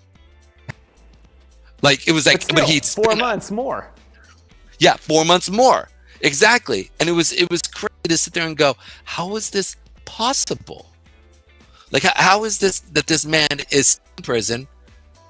And we're talking like penitentiary. We're talking like it ain't no like city jail. Like, this is like straight up like prison. And it was interesting to sit there and it could have been, and there are probably hundreds, if not thousands of people in that it's similar predicament where either they were smoking weed in an area and they got caught and they're spending, 5 years, 7 years in prison over the same thing. So just going to be just a lot of interesting things that actually happen. So the idea of Doge kicking in, it's really, really, really cool to see what's actually going to happen with that and its progression, maybe into the future of things. Now, the last couple of things I want to talk about, which I thought was really interesting, was many of us are crypto people. I would say be careful talking about it because there's a lot of stuff going on right now in the world where as we see crypto really start to get going and push up, and you and I both are, gun carriers. We handle business. We do what we need to do. But a lot of crypto people out there don't really know that, there's people watching them. They're looking at them and if, so be careful when you guys are going through. We were talking about, there's been a couple of influencers that have kind of been just kind of taken out and people are looking to get their money. So, what are your thoughts? It was that you mentioned another Pedro, influencer. you and I went to the Blockchain Futurist Convention in Toronto in August. The main sponsor of that was a company called WonderFi, and WonderFi has come to fruition by a bunch of we'll call it mergers and acquisitions of Canadian crypto companies. So they're an exchange, they're this and a bunch of other things. And their CEO, Dean, I'm flipping on his last name. Dean was kidnapped the other day in one of the largest intersections in downtown Toronto at University and Richmond. For you Torontonians listening, it's a big intersection. And he was tossed in a van, driven out to Mississauga and said, "You need to transfer $1 million to us right now, or we're going to rearrange your body parts in a way which no more air comes out of your lungs." And he was unable to do that from his phone because he wisely had the security advice that people said, don't carry your crypto on your phone, especially if you have millions of dollars on it. Have a Wi-Fi device you leave at home. But he had to call a family member and walk them through taking the device he had at home and transferring $1 million to a random account. So that just happened. Then they dropped him off in some park in Mississauga and moved on. And that is just one example. And Pedro, you mentioned an example of a guy that was kidnapped. It went missing in August in Montreal. And his body parts were just found in a park in Montreal. And so that's 2 instances just in Canada, but there are others. And in fact, there's a guy that was quoted in the article about Dean and WonderFi that he tracks these things. And since he started tracking them, I think 4 years ago, there's been 172 incidents, or roughly around there, incidents of important people in crypto being attacked, kidnapped, held for ransom, that sort of stuff. And my background before crypto was that I was in, many of you know, in the armored vehicle industry, but that's also overlaps with the executive protection industry. Protecting executives of corporate Fortune 500 companies, Fortune 100 companies, Fortune 10 companies, and the people that run them and own them and that type of stuff. And those people lead their lives differently. They may be public figures. They may be public figures, but many of them are not public figures intentionally. And they also don't. They don't get on TV. I got millions of dollars, and here I use the Treasury, and I keep it in my drawer over here, and and only I know the secret phrase. Like get influencers that get on and say, I've got millions of dollars, and only I know the secret phrase. They are asking for the Russian mafia to come. Knock, knock, knock. How you doing there, buddy? Hand it over. And wealthy people, their wealth is in banks. There's no way they can make a phone call and say, just transfer $1 million to this random person. The bank will never allow it, or the financial institution. It just doesn't happen. And they lead their life. People that grow up with money lead their life in a way that keeps them safe. They learn these things from their parents, from their other things.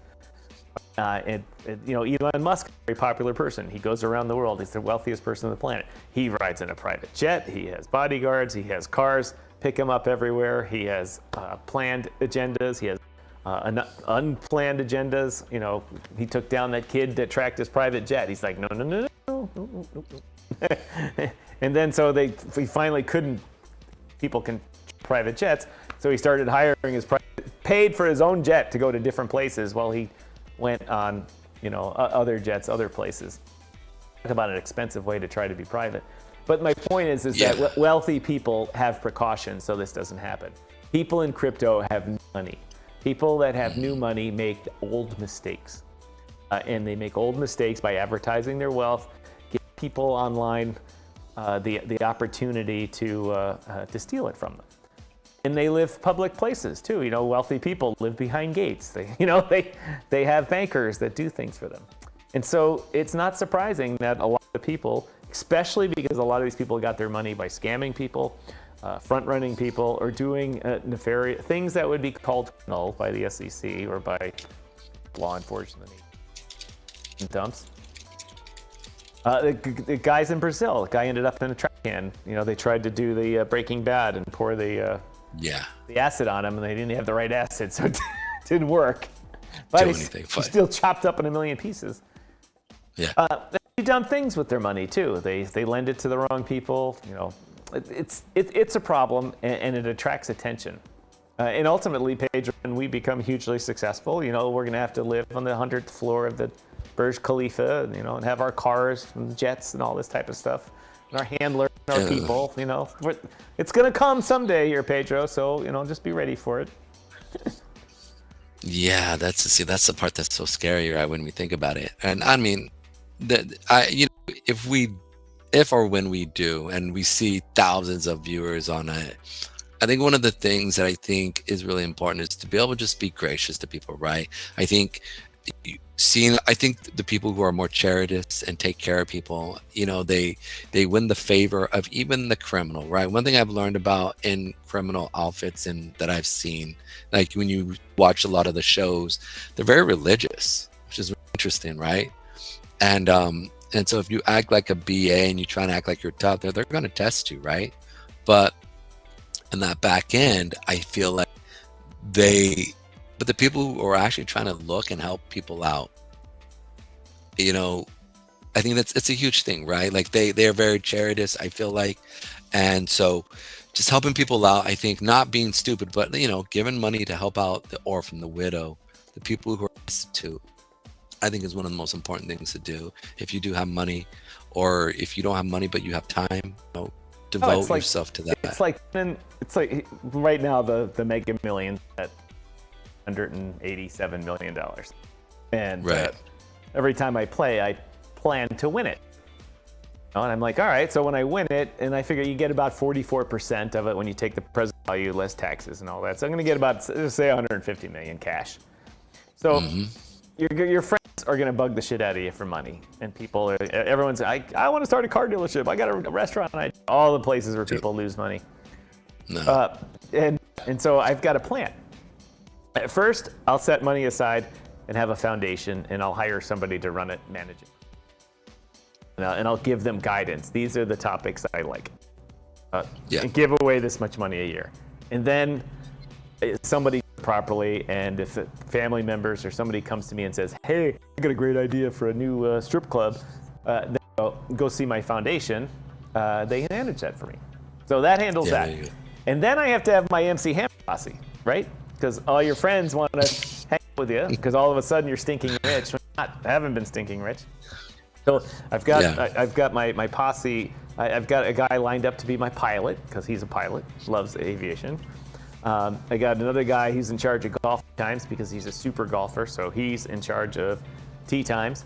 I've got another guy who's in charge of drinking, and because he's a bourbon and whiskey connoisseur, so I'm like, I just put you in charge of that. Come on now, bourbon and whiskey. If you're a bourbon whiskey guy, shout out, give us a thumbs up over there because you know that's what's up. Let's go ahead. Let's see, I got another guy for cars. I love cars. I've been in the automotive and defense business for 27 years, so I love cars. But still, I've got all these other things, golf and drinking and flying on my mind, and making sure my foundation is okay. So I have to have a guy who's in charge of not only the cars, but transportation. Oh, we're arriving in Paris, make sure it's handy for us. I'm not going to be driving really anymore. So I got it all figured out, Pedro. It cost me a lot of money, though. I got the altruistic. You know what? I thought of a show, and I got my friends to be my friends. So. Well, you know, we've all got guys that we want to hang out that we're gonna have pay us just to hang out. Those all there. I'm definitely not there yet, not even close. But one thing about it is that I always tell, you know, I'm not even close. The thing is all my friends, I love them, but I'm recluse. I'm like, you know, I'll be up here just chilling, looking at charts, going, I love striking. I'll be like, here you go, man. Take it off. I got two ex-wives and 2 companies who went bankrupt. All right, so here you can have my last 8 cents. There you go. Here you go. Got crypto. Like, is this it? Oh no, I don't have crypto. I got 2 kids in college. They're like, oh, we're sorry. Here, have some of our money. Here, have some vodka and some caviar. We're sorry. You know, it's interesting when I think about this idea of the just making money, right? Like, it's not really about the making money, but it's about the work ethic and really trying to build it and grow, right? I think it's really interesting to see as we move forward in crypto, a lot of youngins, right, going through and becoming millionaires. There's going to be a lot of kids who are really into meme coins, and they're just, you know, I know of a few immigrants who literally came over, was given the government aid, put money in crypto, got into a few meme coins, and become millionaires, and now saying, close the border. like real. Right? Like, I'm not.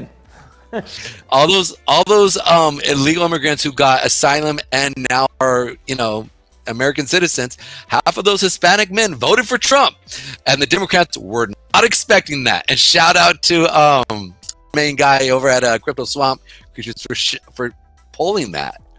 You know, I just think it's interesting.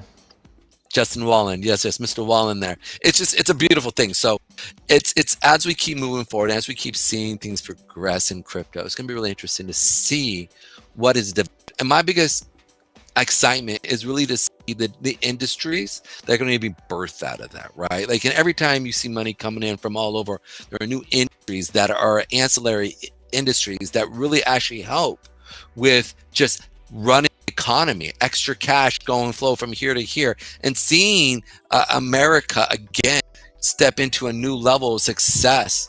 And I mean, as a great politician once said, money has been going over to Europe, and industry, when it to die, go over to Europe. It was Patrick McHenry, the outgoing representative from North or South Carolina, and chairman of the House Financial Services Committee. That was so awesome. He's like, Europe is where innovation goes to die. Yes. And so it's interesting to really see how in America right now, the new industries are going to be coming over. It's going to be coming back from crypto. We're going to be seeing a lot of innovation from United Arab Emirates coming back over here. We're going to be seeing other industry leaders in Europe coming back over, and seeing what that looks like, seeing the community that is birthed at that. It's going to be really fun to be a part of, and just see people grow wealth, and also, more importantly, seeing America thrive again. So to many of our guys who are out still watching us over on YouTube, on X, shout out to all you guys over on Rumble. 12 of you guys, appreciate you. Thank you, every one of you guys. Yes, thank you very much. Yeah, Really thank you so much appreciate for. Yeah, absolutely. And if you guys want to, you can also hit the thumbs down if we just been annoying you. Either way. By the way, does the thumbs down still work? Is that good? Or no? It doesn't work on YouTube anymore because it was weaponized by people. But So, no, either way. trust me, and we get. It's not publicly displayed and doesn't have any effect on your video anymore. But behind the scenes, I can see that a bunch of people did not like much of the shorts I put out. And the shorts I put out, a lot of them had to do with the crypto swamp creature, Justin Wallin, talking In his about. hair? No, that's got all thumbs up. No, but he was talking about predicting a victory. And so people gave that a thumbs down. Yeah. And so I was like, one video, generally ours are all 100% ups. Occasionally, yeah. We get a thumbs down. Occasionally 90%, but one was like 65%. I was like, what the heck? I had a bunch of thumbs downs because it was about the one where he talked about Latinos. Kamala Harris not polling well with Latinos, and that's ultimately one of the major demographics that changed the election. So it got thumbs down. But on Rumble, I don't know. They don't give us that.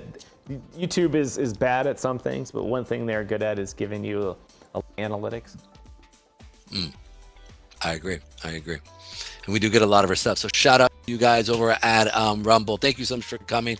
Me and Tom are looking to be doing this quite often during this time period where we do just a wrap up of the day, giving you guys the latest information about the end of the day in the market of Bitcoin and crypto in general, as well as going over the talking points of at the end of the day. So it's one of those things I am looking to see us continue, and also seeing you guys keep coming. So we appreciate you 15 viewers over there. Listen, each viewer that we have, we appreciate you. Don't matter. We have an interactive show.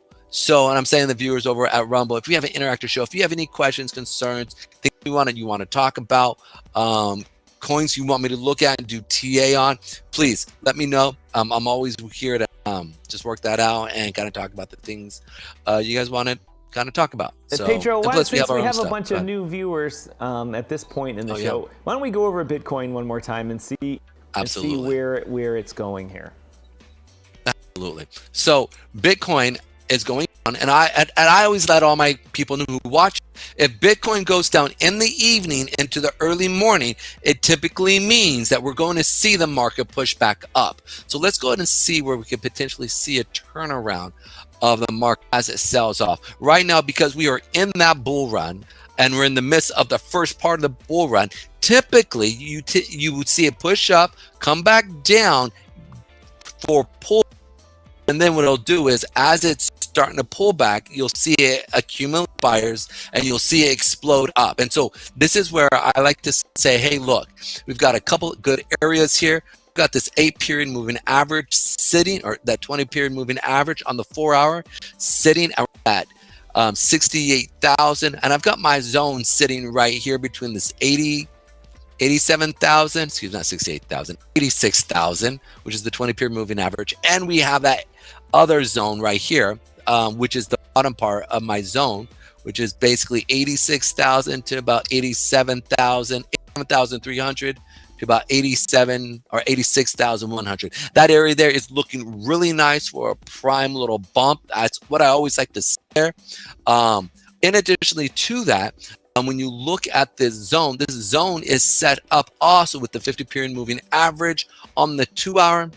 On the 1-hour, we're sitting at about where the 89 and 100 day daily period moving average as it moves. Now, many of you guys know that 1 hour 100 day period moving average. And if you guys are familiar with OTA, you know about the 89 moving average and just the little tricks that they do there. So either how, these are the areas that I'm looking for the market to kind of retrace back into, then to see it rally back up into the area here that we've been kind of expecting, which is going to be that 100,000 Bitcoin. Now, I do expect to see is potentially mid to late November, we potentially hit 100,000. And I'm positive, most likely by Christmas, we're going to see 100,000 Bitcoin, if not much higher. So I'm really looking forward to seeing it progress and get from there. It's pretty awesome. I'm dreaming of a Bitcoin Christmas. Welcome, Crypto Mike, to the show. Thanks for joining us. Really appreciate it coming from Winnipeg. Mike, tell us what is going on. What's in the water in Winnipeg?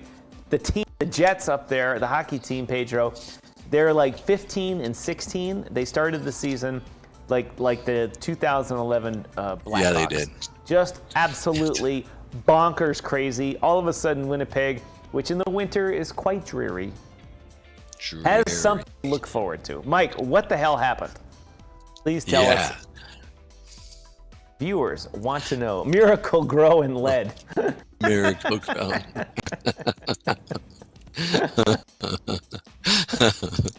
Lead. I love. Shout out to God Almighty over there on YouTube. Appreciate you. Yeah, pay is bonkers, man. It is starting to rip, dude. It is moving like nobody's business. Look at this huge day. Seeing a nice little pullback again. So Pepe, listen, potentially we could see Pepe pull back to our first area right here. Then I'll point this out here real quick. Pepe could pop right here.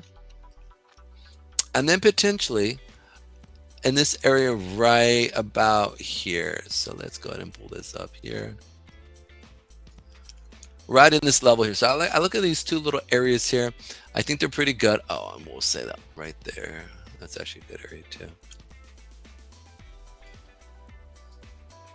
And just so you guys know, I'm actually, you see me chewing gum, but I'm not chewing gum. I am chewing gum, but I'm actually chewing the new Nero gum, memory and focus. And so you do a show of like 3-4 hours, and then you're retaining and learning. Your brain starts to get old. When you get old like me and talk, you can't just sit there and just rattle. I don't understand how Trump does it and all these other guys do it, right? I don't just understand. But they're machines. But Pedro, I as you know, I host the Audit Chain series of podcasts for them.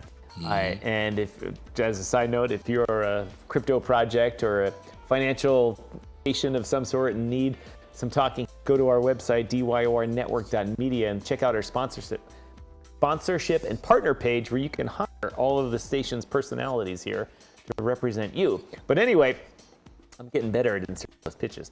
Anyway, yes, the host, Jason, likes to chew gum because he's got a nervous habit and has always chewed gum. And I have to stop him every time. And I say, take the gum out of your mouth. Please, for the love of God, take the gum out of your mouth. And he does, and he remembers it. And now here, you're doing it intentionally. And I'm like, my mind is going. I am. Well, I don't normally chew gum. The fact is that this gum is so, it really helps me with my word usage, my ability to pull random, the magic gum. And DYOR baby house, ladies and gentlemen. DYOR baby! Just so that a lot of our Rumble users realize we've got a lot of guys all over the place. So we've got people in X who watch us. We have people who watch us over in YouTube. And so as you guys as we can connect with them, we like to get to know them. We like to know their name and who they are and just connect with them. And I would encourage you guys over at Rumble. Hey, look, we appreciate you guys so much. We love for you. We love to know your name, who you guys are at, where you guys are from. Like, again, we know a lot of our viewers, kind of where they come from, whether in Florida, local areas. So, you know, Tom has been a very well-versed, traveled man, and I myself traveling. So we like to know about certain other places and kind of relate with you guys. You jumped off ships in Antarctica. Come on, man. I have. You've hung out with the penguins. Me and the nurses, or the sisters at Our Lady of Worthless Orphanage. Well, you've done that too, I guess. I have as well. God Almighty, welcome back to the show, DYOR baby. What's Thanks up? for joining us. Very normal in the mountains of Peru. Oh, I'm sure it's quite normal there. Coca. Yeah, exactly. Pedro DYOR baby says, "Hey, can you go over algo?" I can. I'll go here. Pedro, I'm going to put you on solo here for a minute. I'm going to go, as they say, take a bio break. I'll be right back. Take a bio break. Here we guys go. Algorand. Here we are. So Algorand has actually been kind of consolidating here. It had a nice little push up here since the Trump rally, or since Trump. As we talk about, we've been going over this demand area here now for a while. And so we came down, we fell below, we shot up in this area, right? And we've talked about this kind of consolidating period where it's been. But you can see here that we're watching the volume starting to pick up again right here, right? And then additionally to it, let's go ahead and I'm going to remove some of this stuff here real quick. We're pulling back here on algorithm, and you can see how that 8 period is fighting support here. So go through, you have a couple areas here to be looking at, Mr. DYOR, baby.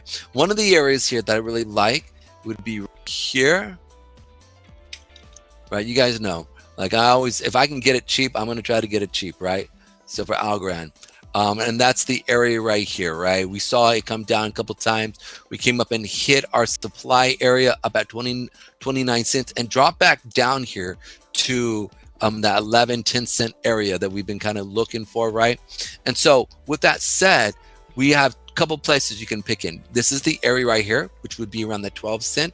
Then you also have the weekly moving average sitting right up in here, sitting at that 13 cent. Now what we're really hitting is that weekly 189 moving average here. So that's really what we're actually finding resistance at. So we're kind of pull back into this area, and then from there look to rejoin this trend as we come back down to these lower areas of that 13 cent area, as well as we should see it potentially bounce off of this 14 cent area, 14.40 area. I think those are areas that are potential to be able to gauge what is going on in the market. So that's it in a nutshell. Partly, I'm bad. Perfect. All right, a little bit of text. Sorry about that. It'll be so close up in your guys' face. Forgive me. All righty. Are you there, Miss? No, he's not. I'm back. All righty. Oh, awesome. How you doing, Mr. Herlihy? Mr. Herlihy? The Vietnamese opium dens, our baby says. Well, Vietnam is a place I've never been, so I wouldn't know that. But I did live in California for a while, and there's plenty of Vietnamese opium dens in California. Let's see if I can bring my. There I am. There Thanks you for are. joining. Appreciate it. There's the lumberjack. How you doing? Yes, I do have my lumberjack shirt on here, and it's lined. Yes. Dude, it's awesome. I put it on earlier to put my motorcycle away for the year. I put it in the basement here. I live on a floor. I have a freight elevator in my building. I can just put the bike in the basement. It's great. It's fantastic, and it makes it easy to get in and out. Unfortunately, I tend to leave it out when it's and I am not one of these guys that rides around all winter on the bike, full gear. My idea of riding a motorcycle, having fun in the summer with it and enjoying the city. So when I get old, get away. You need to go Bendiki style, right? And do the top part, so you can be like one of those old cholos from out in California, like "Orele vato." Anyways, orele calar. Studio money, huh? No, I got couch money, buddy. I got couch money. This is called the couch. This is the Rumble couch over here. Because if you haven't heard well on Rumble, and so it helps if you're more patriotic. Even though I am very patriotic in the place. He's very patriotic, right. Just so you know. That's not even. So this is the Rumble studio, and it also it's telling you that Mrs. Striking has returned to Canada, because if I were to turn the camera around, you would see what a complete disaster my loft is now. Got tripods, lights, monitors, cameras. The green screen over here over here is the main studio set up. And it's a disaster, and I love every second of it.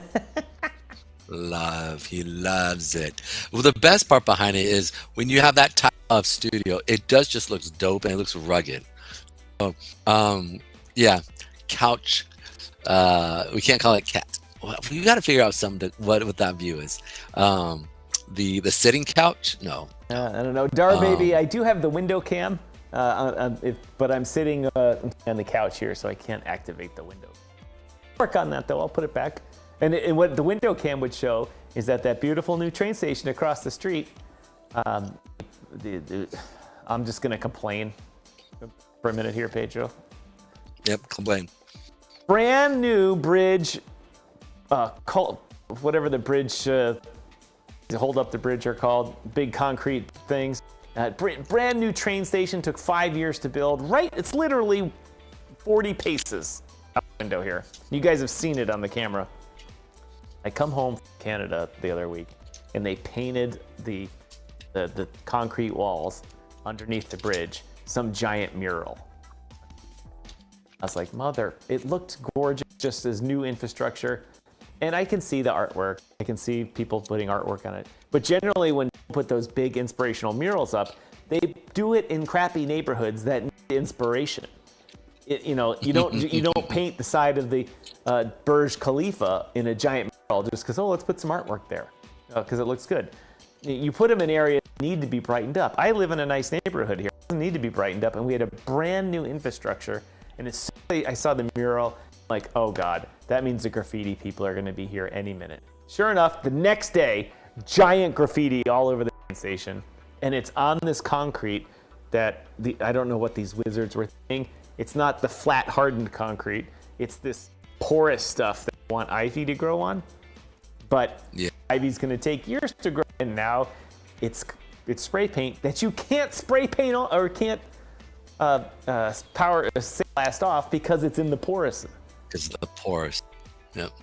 Oh, these people make when I'm gone. I'm like, Pedro, sometimes. No, why don't they consult you, bro? I know. It's just like, well, we better go ask Tom. No. Yeah, go.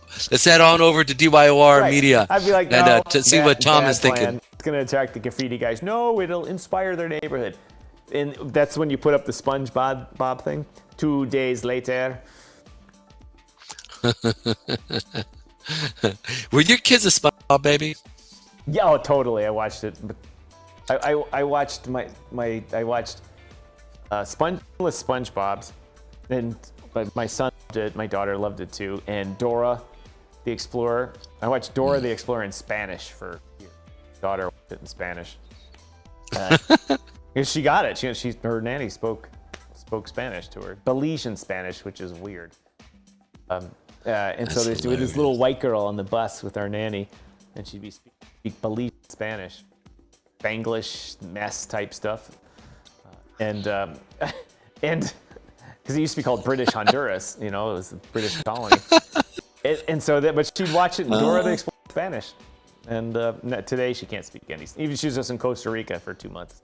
Back, she goes, nah, that Spanish isn't working in Costa Rica. Oh, that's hilarious. But that That's and awesome. the movie Cars, had to watch that mostly. Cars, yep. Kipper the dog. Yep. And Was that the big Jimmy, green, the big red one, or? Yeah, the red one. No. Kipper the dog was white. A white, kind of like semi-animated dog. And Jimmy Neutron. Yeah, Jimmy Neutron was good. I like. There we go. So, Paratrooper Pedro is Dar Baby's thing. Is it a hold now? I think Dar Baby might be a few minutes behind. Dar Baby, if you're listening live or behind, hit that live button. Maybe you need to catch up. You might be 30 seconds to a minute behind. well, no, because I've already gone over it, so he might just want to just listen to it as we catch it. But we've got a couple, and I'll just go over here again. And so in case if he wants to. We'll just do it again. Here we go. So Algren, I like this area down in here, as well as you've got an area right here on the 4 hour that we're playing off of. It's sitting right there. We'll sit there and see. Let's see. Small amount of volume. No. Big volume. Boom. Come down. This is where it's playing right here.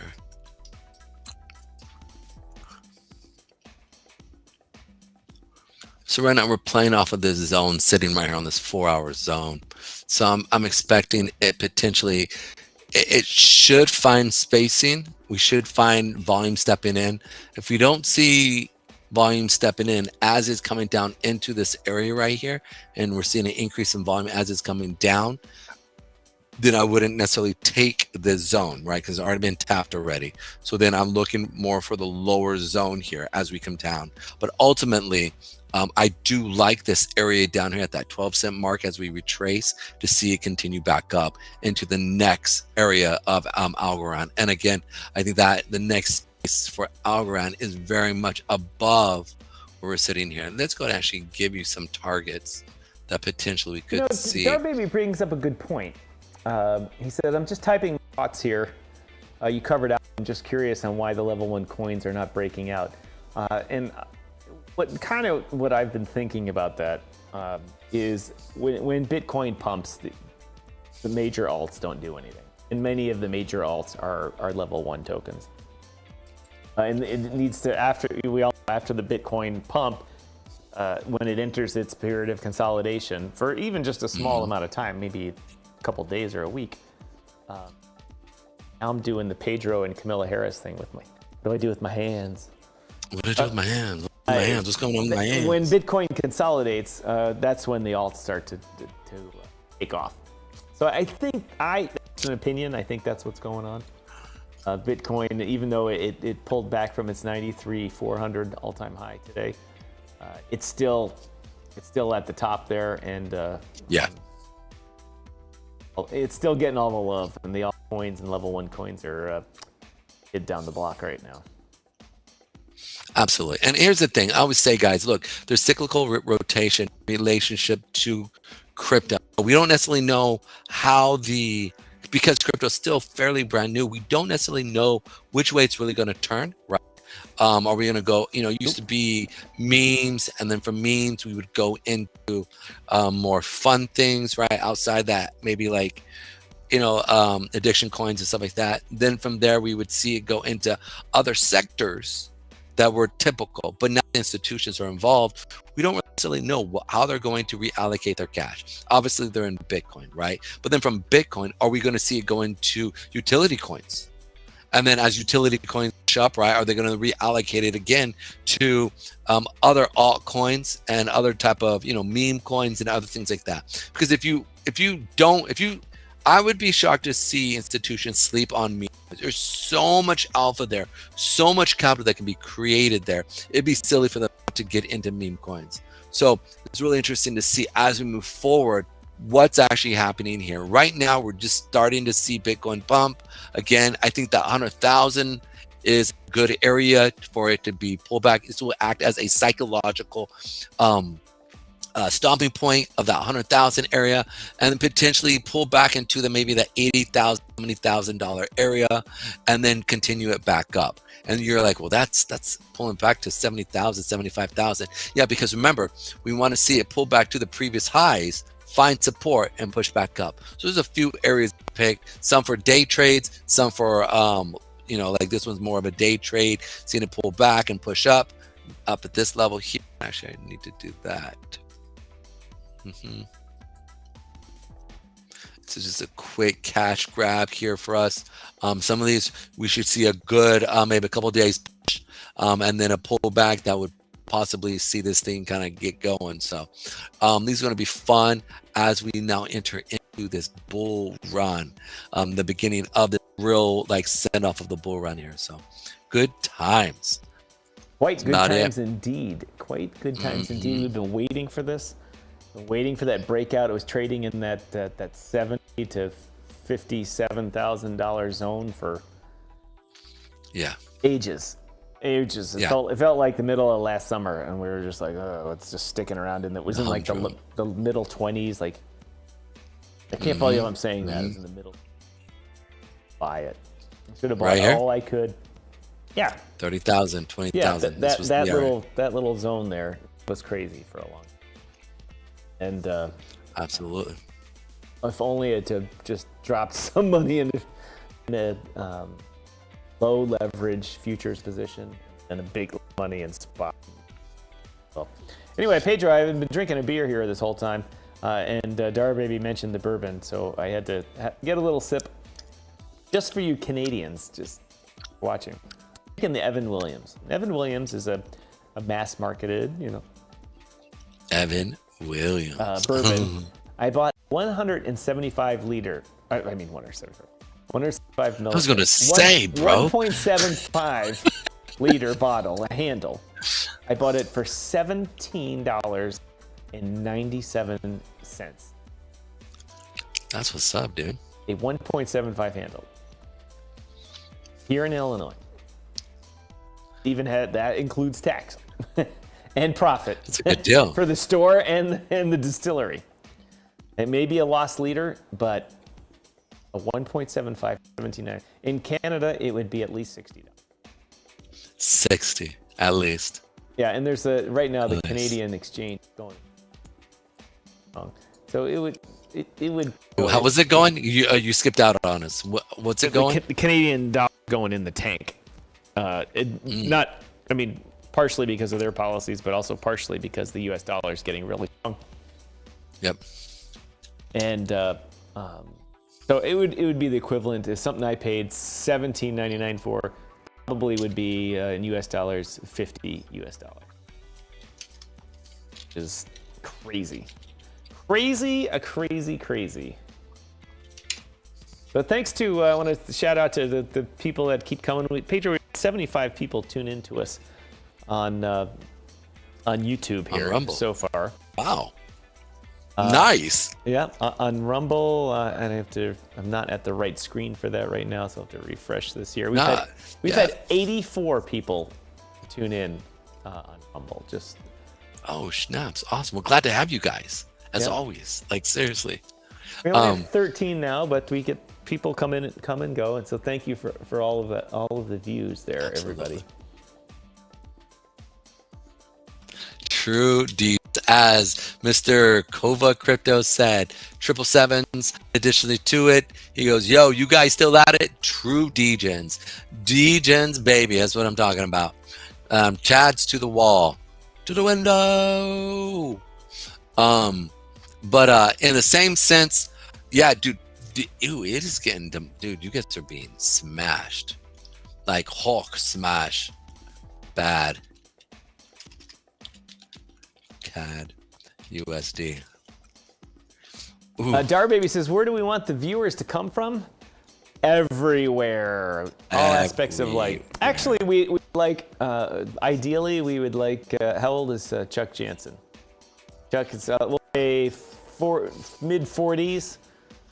And listens to us a lot, so he's the right demographic to shill all sorts of sponsorships and commercials. He's the demographic everyone wants. A doctor in his 40s that wants to spend money. And so ideally we'd like 10,000 more of those. But we would like viewers that are interested in edutainment, learning about crypto, getting educated. But here's the thing, I always thought about this. How did a doctor, right? Because I've talked to multiple doctors and they're totally not into crypto. So what got him into crypto is really what I'm curious. Like, I'd love to have him on the show. Then one day I forget what it was. I remember he started Chuck's a miner. He was a big Monero and Litecoin miner. Speaking of Monero, bro. You talking about, look at this thing, dude. Monero. Where is it at? What's Monero? What is it? It's not man. DYOR Baby says that's we need a bourbon night weekly. Okay. Oh yeah. Dude, I literally thought about this. Check it out. It could be crypto, cars, and chicks who drink. Sorry, it was horrible. Welcome to crypto, cars, and chicks. Who drink? DYOR Baby's in. Okay. He's in. He's at it. We'll get Wendy O and some other ones just to get up here and get hammered. Just to have fun, have crack jokes. We'll just go to a bunch of the OnlyFans people and say, just come be on our show and share your product on our show and take all our viewers over to your OnlyFans. But we'll get 10,000 viewers. You know what is funny is one of the here. He's a Chrysler man. You just got doxxed as a Chrysler man, DYOR Baby. Chrysler. I can't believe you even said that, bro. We gotta move on now. No, Mopar, I make jokes about that, but Mopar is a solid parts organization. Jeff Ledger still in the house, ladies and gentlemen. Crypto, cars, and chicks sounds like you're talking about G. Hey, that's a good point. You're right. Exactly. We copied you. Although, if you go back and look at our shows, if you go and listen to about 700 hours of shows, you will notice that a while ago we have already mentioned this. We have actually very often. One of these days we're going to do it. You stole it. All right. How dare you? GTX Daytona. Nice. That's what I'm talking about, dude. That's what I'm saying. It's interesting. Why can't I find Monero? I thought I had that up here. XMR. That's what it was. XM. That's what it was. Were they delisted? Yeah, a lot of places have delisted them. Under pressure from governments for they don't want. Their governments now are so used to the blockchain being able having chain analysis figure everything out that they don't want. They're like, well, you can't have private transactions. We can give cash to each other, or we can use banks, and the banks can send money around on our behalf, and it's private. Well, we could subpoena the banks. Okay, go ahead, subpoena the banks. Go ahead. They don't barely listen. Yeah. Right, but you also can't aggregate every transaction that everyone does. Don't get me started on that. That's a topic for another. Actually, that is a great topic for another. Yeah. Boys and bourbon, dude. Or we could do what's another word for B for crypto? I don't know. We're gonna figure it out. But yeah, it's really interesting to see what's actually going on with these coins here. Like I look up Monero, man, and I'm just like, man, dude, come on. Like when you look at Monero, I don't think it's gonna go away. I don't. And the reason why I don't think it's gonna go away is one primary reason. Okay. The idea behind it is this. It's a phenomenal idea. And I agree. Think people let it die. I don't think people let it die. There's too many millionaires in it. I mean, this thing started off at 20 cents. It's now sitting at literally $149. So there's too much money in it. I don't think it's going away. Now, will it be one of those ones where they, over a slow period of time, we see it keep going up? Or will we see another bull run when it comes to this? I mean, look, they've been around since 2015. So there's a lot of pull, a lot of strength in this. And in addition to that, back in 2018, we saw it push up. 2021 created a new high. So this is another one that we could potentially see a 5x to a 10x potentially right here. I think it would be smart for international banks to actually be playing with this, right? It'd be smart for them to actually understand what's actually going on and see how to actually use this for what it's actually intended for, instead of disguising where your money's at, right? It's not what it's really used for. So I think once they actually understand the true purpose behind Monero, it would be one of those things that they'll sit there and go, wow, this thing is pretty dope. Allows us to be able to be safe, allows people to be able to be safe, and also keep them in the banking system. And I think it'll be able to cause a lot of money to actually free flow that will generate income for, people can be banked. So, and I think it's a good thing. And most people don't realize, like, what is it, like 30% of America is unbanked? Right, because they're unbanked, but a lot of them are unbanked choice, or just by convenience. There's almost no companies that pay their cash anymore. So 30% of America isn't the workforce, but it's a lot of seniors, it's a lot of youth, it's a lot of people that are outside the mental health system, that type of stuff. But Monero is a great idea, and I firmly believe that ultimately all blockchains will become secret and private, and blockchains that are private, especially level 2 chains, will, except for meme coin degenning and stuff, will get crazy. Not get crazy. It will get adopted as the thing that needs to happen, because corporations don't want to use public blockchains and have people track down how they're moving their money, because it's a competitive advantage. Just like Pedro, I told you the story many times, how technical analysis started on the floor of the New York Stock Exchange. just because someone wanted That's to be able to hilarious. determine what someone else's order book was in the late 1800s. They would say, I don't know how to trade unless I know how that guy's going to trade. So over time, he would collect his trades, see where Pedro looks, where the liquidity is, and the guy would know what it is. Same with this. If people, devs, these fucking MAV bots that steal money, it's just theft. The thing is I don't think that. First of all, you call it theft, but the reality is these guys were just smart enough to figure out a way where there's liquidity, and then they come in and they get it. Like it's not. And here's the thing: many times I just cut you off. Keep going. Go on with your bourbon. Yeah, no, but I was just saying that ultimately people are going to want their transactions to be secure and private. And there'll still be everything will still be able to be traced on the blockchain. They're settled on level 1 chains, but it's got to be private because we can't go about doing all of this in public. It doesn't work. It doesn't work, and people actively avoid things.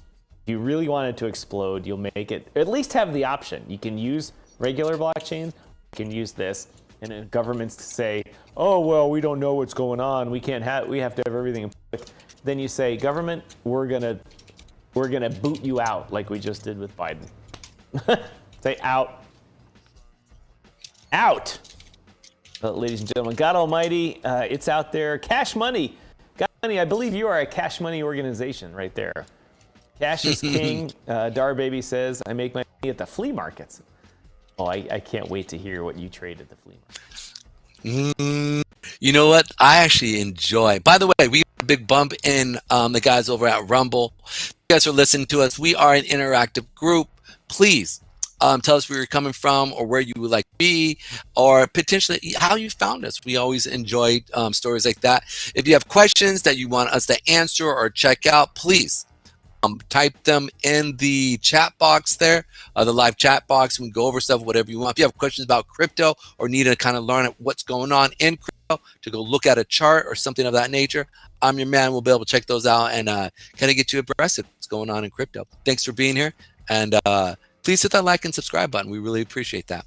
Hey, back to you, Tom. What you just missed, when you were welcoming our Rumble viewers, was Dar Baby's comment that I think he's a TV reality star. It could be. He's Storage Wars. He does storage auctions and then sells them. And so he gets the good stuff or the bad stuff. It intrigues me to no end. I remember moving a couple of times and I had to use various storage places. And I would see the guys come around and auction off.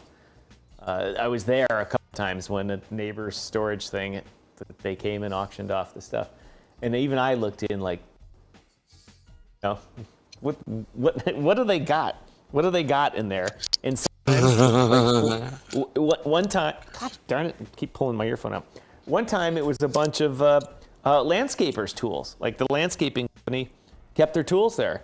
And something happened to the landscaping company and they let their storage thing go and whatever happened. And the guys jumped around. Like, yes, gold mine, woohoo! And then the other one I saw was basically empty. It just had some old boxes of fan photos and stuff in it. And the guy was like, I paid $1,000 for that. Oh. You never know, dude. I've heard old family pictures and stuff where they had Monets on the back, legit. Like, yeah. You had the picture. Those have been good too. Dude, I've said there was one where this guy, it was like this broken,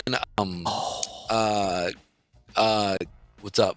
He said my best find was a Rolex Submariner. Nice watch. You can get cash for anywhere. That's Cash Money. So you can go right to Jesus's car dealership and get a nice Cooper. Absolutely. Is there any of our Rumble guys want to know? We're interacting with some of the guys over on YouTube, and so they're just kind of giving us the stories of stuff that's going on. If you guys have any stories where you guys have actually picked up some mad gems like crypto, let us know what's up with that. I also want to bring up real quick, and I thought market is selling off. I know people will kind of go, oh no, right? Look, if you got in at a high level, don't worry. We should see the market come back and rebound as we move forward here. Don't worry about the market right now, because the market is at that point where we're in the start of that bull run really period of just kind of like that push up. And so it's kind of exciting to see here where we're going to flow at right now. Really next leg, and we can actually even play this right here, which is really interesting. Boom. There we go. Go right here to, nope, that's not what I wanted. Boom. And we go right here to here. I want to move this right here. So that's this, and I was looking at this earlier today. I was going to bring this up tomorrow, but while we're here, you can see here from this leg here, it went up, came down, pulled back, and pushed up. Right, this leg should extend at least from the breakout point here to here. I don't typically look at these, but I just thought that was so interesting to sit there and see that this leg push, pull back right here to go up, is very much what we could see, and that's perfect at that $100,000 mark for Bitcoin. So I just thought that was really cool. I was going to bring that up yesterday at the market, but still cool. Right back to you, Tommy. Oh, did we lose Thomas? No, I'm here. Sorry, I was just doing something real quick. But one of the things, I was looking at Dar Baby's comments, and he asked if you could, when you get a chance, do a Sui follow-up. Oh, absolutely. Check out Sui. Sui! Every time I'm at the pig farm. Yeah. Sui! Now, Sui was on Dex Screener as SUI, right? No, it's a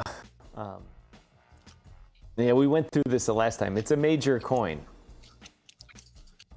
Yeah, it was like SUI, right? Yeah, SUI. You go to CoinMarketCap and pick your. It's probably on your trading view. Here we go. There it is. Oh, good Lord. Thing slammed. Wow. The Sui USD pair is what he's talking about. That's right here. Apparently you got it. Yeah, this thing. Yeah, okay. So we're in a bull market. I think when we talked about this was right in here, right? Because I wouldn't have drawn this. So it blew right through our zone. Boom.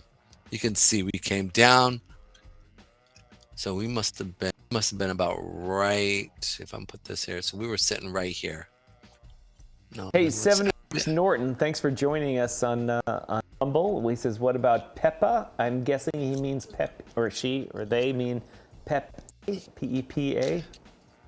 We've already gone over that, but we'll review it here in a second for you. That's no problem. Which one is it? Is it Peppa or Pepe? Just want to make sure clarify. Is there a Peppa? Let us know. I don't know, but maybe we're wrong, because I mean, there's so many different types of coins that I've done that, and they're like, no, Pepe. 76 or Norton. Pepe is like this. Muno. Right. There's a. Let us know what your thoughts. Well, yeah. If so it's Peppa. Oh no, he means. No, he's right. He means Pepe. God Almighty says supposed to come make some. It's Pepe. Pipes. Oh man, you guys have been drinking more than me.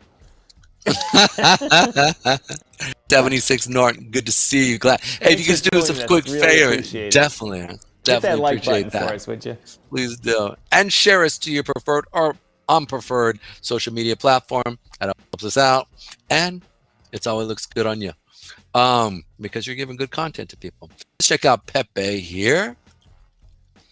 It's again. I think he means because it's P-A-P-E, not P-E-P-E. No, but he followed it up and said, "Oh, now he said, yeah, you're right. He typed it two different ways. He typed it P-E-P-A and now Pape. P-A-P-E. Yeah, Pape. So I think that's what he means is. We'll figure it out. Oh, Pepe. There you go.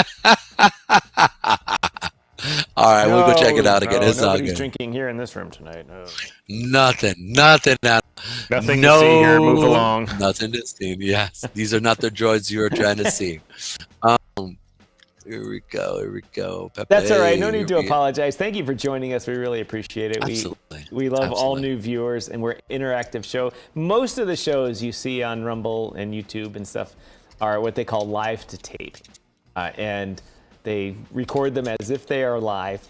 But really, it's a recorded podcast ahead of time. So there's no audience interaction. Or they do the intro live where they talk, and then they play the record thing, and which I do for the Crypto Swamp podcast. But these 2 and 3 hour live streams, which we interact with everybody. Love it. We haven't done nighttime versions in a while. The bull run with the bull starting, we thought we would do a daytime show. Normally we're on at noon Eastern Standard Time, 12:30 or so. Every day, with a X Spaces on Friday to interact with our viewers via voice. But we thought we'd do some interesting shows at night. Pedro lives by himself, and my significant other just left the United States to go back to Canada. So we have time, ladies and gentlemen. We have time. And we mess up the apartment. Good times. All right, so let's check out. Pepe is beastly here. Got a couple things right here. These are time frames. Why did I pick that? Oh, it was 15-minute. All right, boom. Is that 30-minute? Is that an hour? Yeah, it's the hour chart. Okay, so if you're looking at intra time frame trade here, we should be able to see a decent bounce. If you're going to be trading the futures with this, I'd be looking to be capturing this zone here for a 2 to 1 ratio, 2 to 3 to 1 ratio. You have the 8 hour period here. We're seeing it come down, so don't need to be worried about it. It's new to me. Well, thank you so much for having us. We appreciate you. Rock the mic. Yeah, baby. Sorry. We have, if you like old 70s, 80s, and 90s music and shows, we're your guy. Guys, we're your older guys. than you think. Here, crypto has worn us out, but we're still retaining that young look. I'm trying to. All right, so you guys can check this out here. I like this as an inner time frame. The fact that you have that 4 hour period moving average right here. Also, you have this zone here with a good amount of volume. So we should see it bounce back from here and push up. So that's what I'm looking for. If you're looking for more of a trade, it potentially could pull back down to this lower level here with 2 zones here. One is this level at 4015. And then the other one, we are sitting at 401768. Now it's important to pay attention to, as the market is coming down, are we seeing a decrease in volume in red, right? So this is really, as you can see right here, that this area right here, as we're coming in, and we should see the next 20 hours. So 20 be 10 o'clock. Yeah. So, and is this, yeah, this is Los Angeles time. So let me right here. So in the next hour point, we should see this moving here pretty, come on, brain. 19, 20. Yeah, so this 1 hour mark, we should see this come in. This would be a 4 hour, to be creation of the zone. So you would sit there. I'd like to see it come in, tap this area in between 2185 to that 2113. Really important for me to be looking at that. If I see good volume coming in as we come down into this level and to see it push back up, that's what I'm looking. But I would really love to capture more of Pepe down at these lower levels here. These lower levels also sit where higher time frame estimates are sitting. So we're going to have to wait and see if it's going to keep continuing, or through volume, we'll be able to sit there and see if it's going to continue up, or we're going to see volume as it comes down into our level and what we're looking at. So it always based off of kind of the next couple hours into the evening as we go. Are we seeing a decrease in seller volume, or are we seeing an increased seller volume? If we're seeing an increase in seller volume, expect it to continue down further. If we see a decrease in seller volume, expect to see it find support at this level here and then push back up and see a potential new all-time high as we move forward. So I want to give you some strategies there so you know what you're doing, what you're looking at, okay? And what we do a lot of this during our day show around 12 o'clock Eastern Standard Time. And so, but either way, I just love going over. This show is primarily for, well, I mean, kind of everything. We got everything here tonight. But Pedro, Yeah, DYOR Baby asked, he says, Tom, if you were to $200 on any one coin, what would it be? Obviously, I'm going to say, well, you got to follow the masses and FOMO into Bitcoin. But I'm going to pass on some advice from another person so they can take the blame. But I asked AI Alpha Wolf earlier today almost the exact same question. But I limited it to a couple of meme tokens, not the big alts or anything like that, but things that could do 2 to 5x, that type of stuff. And what he said was that he sees the best possibility in the what was the thing? Robotics? REIT. RET. RET. Yeah. Now I can't remember what it was. I'm the one that told you what it was, but I can't remember what it is. Robotic evolution token. Robotic evolution token. And the reason is that he said that the community there and then the whales are pushing for it to be a $20 million market cap. It's at, last I checked, it was at 1.43, and it has the juice for that. And so I am likely to put 50 to $100 in that and see if yeah, man. I mean, we're 500 to $800 come out of it.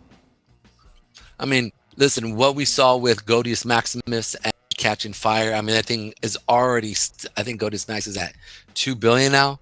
Right. So And this is another one of those AI tokens that is completely run by the AI.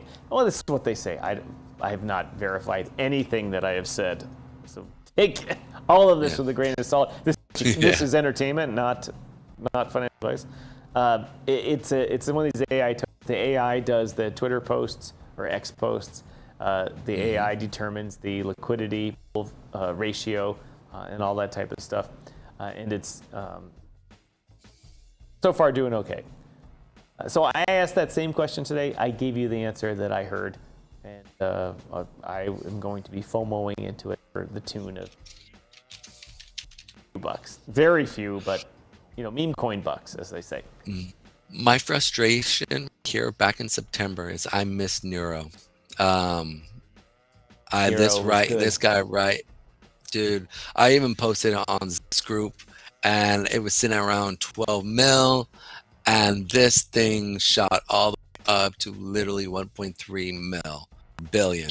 So you talk about a frustrating moment. And at the time, I easily could have done it, and I just didn't because I forgot. And I even posted it.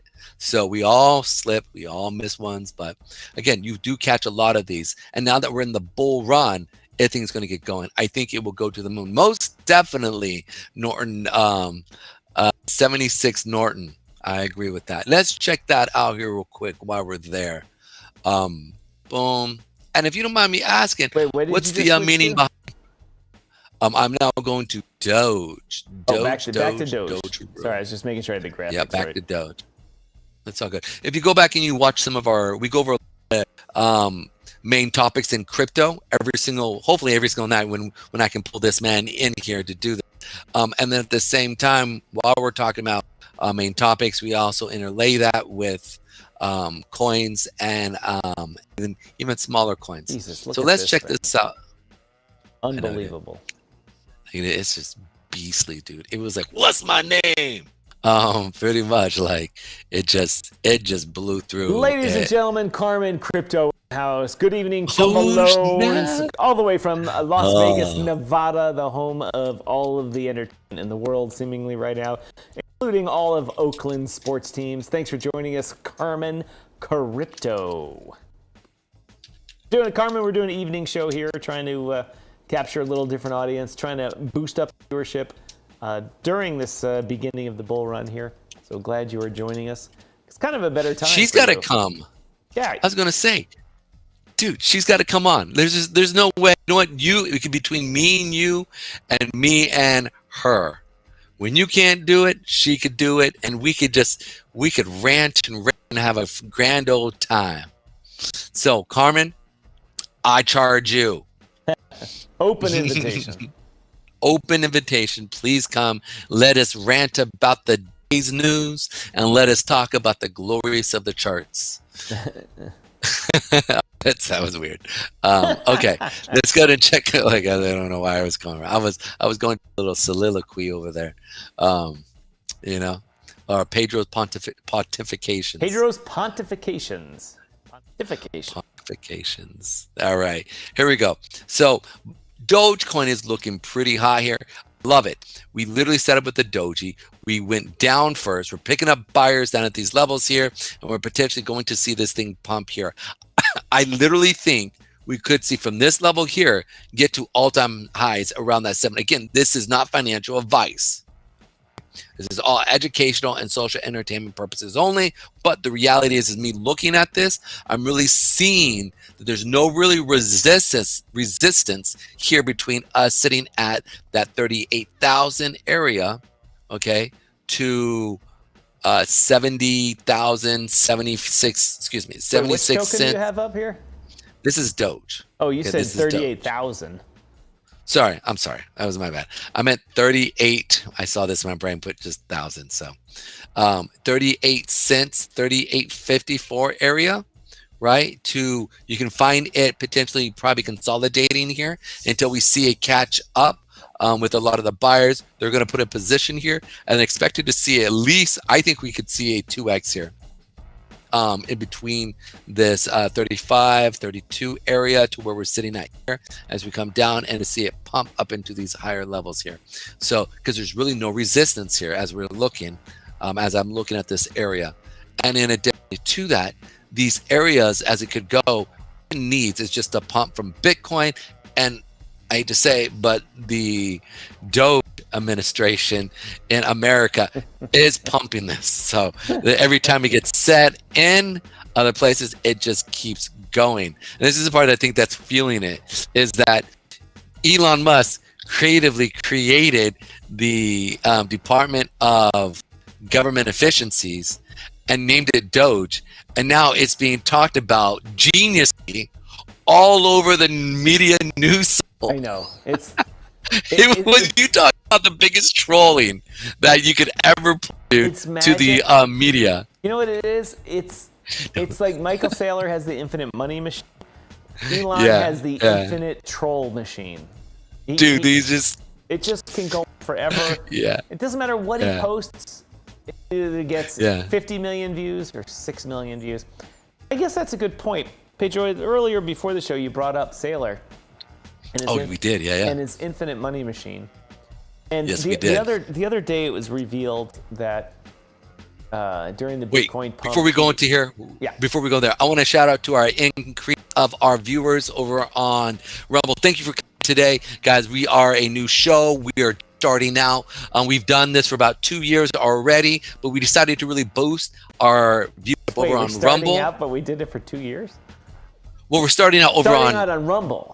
Rumble, right? Recently, right? And then we're just trying to grow our audience over there. So please hit that like, that share button. Really would appreciate that immensely. We go over crypto as well as crypto news, and we do this pretty much every day.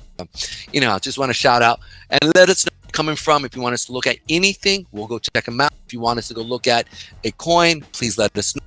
If you want us to talk about some certain subjects that you don't know about crypto, please put it in the comment section. Me and him both have a vast knowledge on crypto, what things look like, how they act. We've been at this.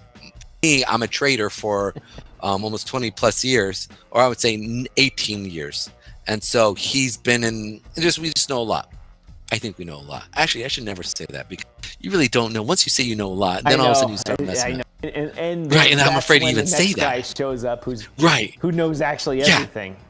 Yeah, and then you look like just that guy going, I look like a complete tool. So I'll say, we do know something about crypto, and if we can educate you and help you out, please ask us.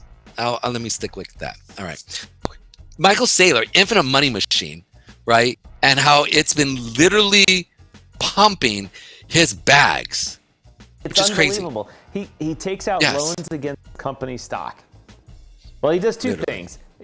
From his personal perspective, he takes out loans against the company stock he owns, and then he buys Bitcoin. He buys enough to affect the price, and it goes up, which then lowers the amount or makes what he borrowed less compared to the asset he borrowed to buy.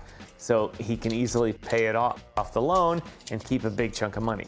The other thing he does is he uses his company to issue corporate debt. He'll issue $1 billion in corporate debt, and he'll buy $1 billion of Bitcoin. And then the Bitcoin is up by, when it went from $20,000 to $40,000, he earns all that money, pays off the corporate debt. The company's valued more because it owns this Bitcoin, and he's used the infinite money machine. And it keeps going, and it keeps going. And it's different than FTX. FTX and Alameda created the infinite money machine, but it had a limit. It was Ponzi money, but it was Ponzi it had limit. It had a hard limit, and that hard limit was when they ran out of user funds to keep putting it up. And once that credit, from borrowing the user funds, absolutely, then we saw it.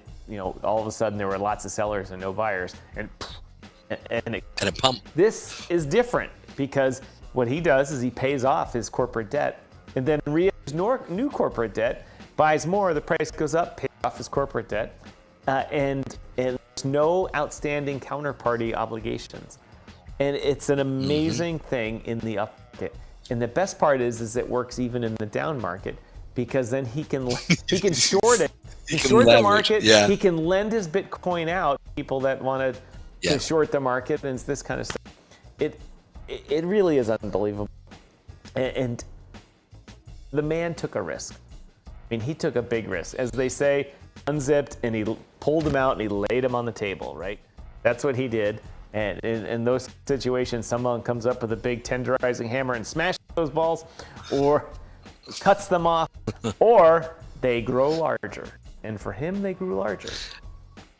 Very large. By the way, we also again had an increase in our viewership over at Rumble. Want to thank every one of you guys out there. We are a new show on Rumble. We've been doing this for about 2+ years.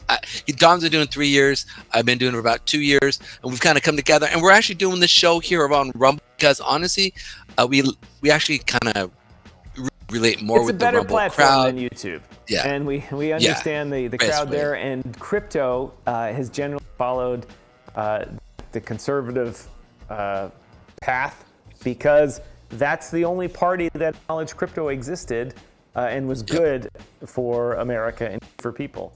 When you had 100 million people in the country say, I like crypto, but then the government says, oh, it's evil. Elizabeth Warren says it's for North Koreans and stealing everyone's money and funding terrorism.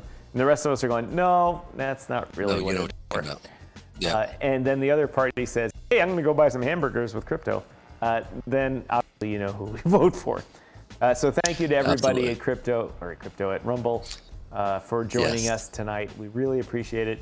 We especially appreciate it if you drop some comments here and drop some likes. Yeah. That would make our whole day so much better. And one of the things, we're not a recorded show. We're interactive and live. So we're going to take comments like 76 Norton's from Rumble saying, Pedro, what about XRP? Now, one thing about us, XRP. We have opinions. So I'm going to state my opinion about what I think about. I'm going to go over XRP and where I think it's going to go. And then from there, I want to talk about, I don't like XRP. Yes, they are backed by gold. Yes, they are backed by treasuries. They're a substantial organization that has actually leveraged the intermediate between DeFi, right, and TradFi, right, and that ability for that communication to happen. They came on the scene. They said, "This is what we need to do." The problem is what they're trying to do with CBDCs around the world. And if you're, I'm pretty positive you understand what CBDCs are and what they're actually trying to do, and the vulnerability that they put a regular populace at in relationship to be able to garner and track it to the detail and shut off the ability to be banked and put us back into a utopian society through what they're trying to do. Now, again, they kind of got their hands slapped by paying for the wrong candidate, right? Or that was actually the CEO, I believe, right? I think it was the CEO. No, it was the other founder, Chris Larson, not Brad Garland. Yeah. Forgive me. Yeah. Gave Harris campaign a couple $1 million, and it didn't work out. As I say, it was like owning a boat, when you just throw the money into a hole in the water. And that was it. Giving money to the Harris campaign was like throwing money into a hole in the water. Here you go. I don't need this anymore. Let's let the whales eat it. Yes. So check out where I think XRP is going to go. Now, XRP is now starting to break out. We're seeing an increase in volume, as you guys can see here, right? This is nice. I like it. So this idea that if I'm looking at on a chart, I'm seeing, look, we're seeing an increase in volume, which is good. And additionally to that, this sell-off today was really pretty much eaten up here. So this is a good sign of they created sellers, right, to drop the market down. And then from there, they had absorption of those sellers by buyers, which is where we saw this buyer wick come in. So you saw it come up, come down. You saw a lot of buyers push this back up. In addition to that, all the moving averages are getting ready to push this and assist this to that next level. So personally, I think we could see XRP from 69,000 potentially all the way up to that 85. Excuse me, why do I keep saying 1,000? 69 cent area to that 85 to 94 cent area as a resistance. Now, one thing I want to bring up, when you're in a bull market, okay, I always tell people that it most likely will break through a resistant level and pull back, touch that resistance level. Now, this is a reaction off of these sellers here.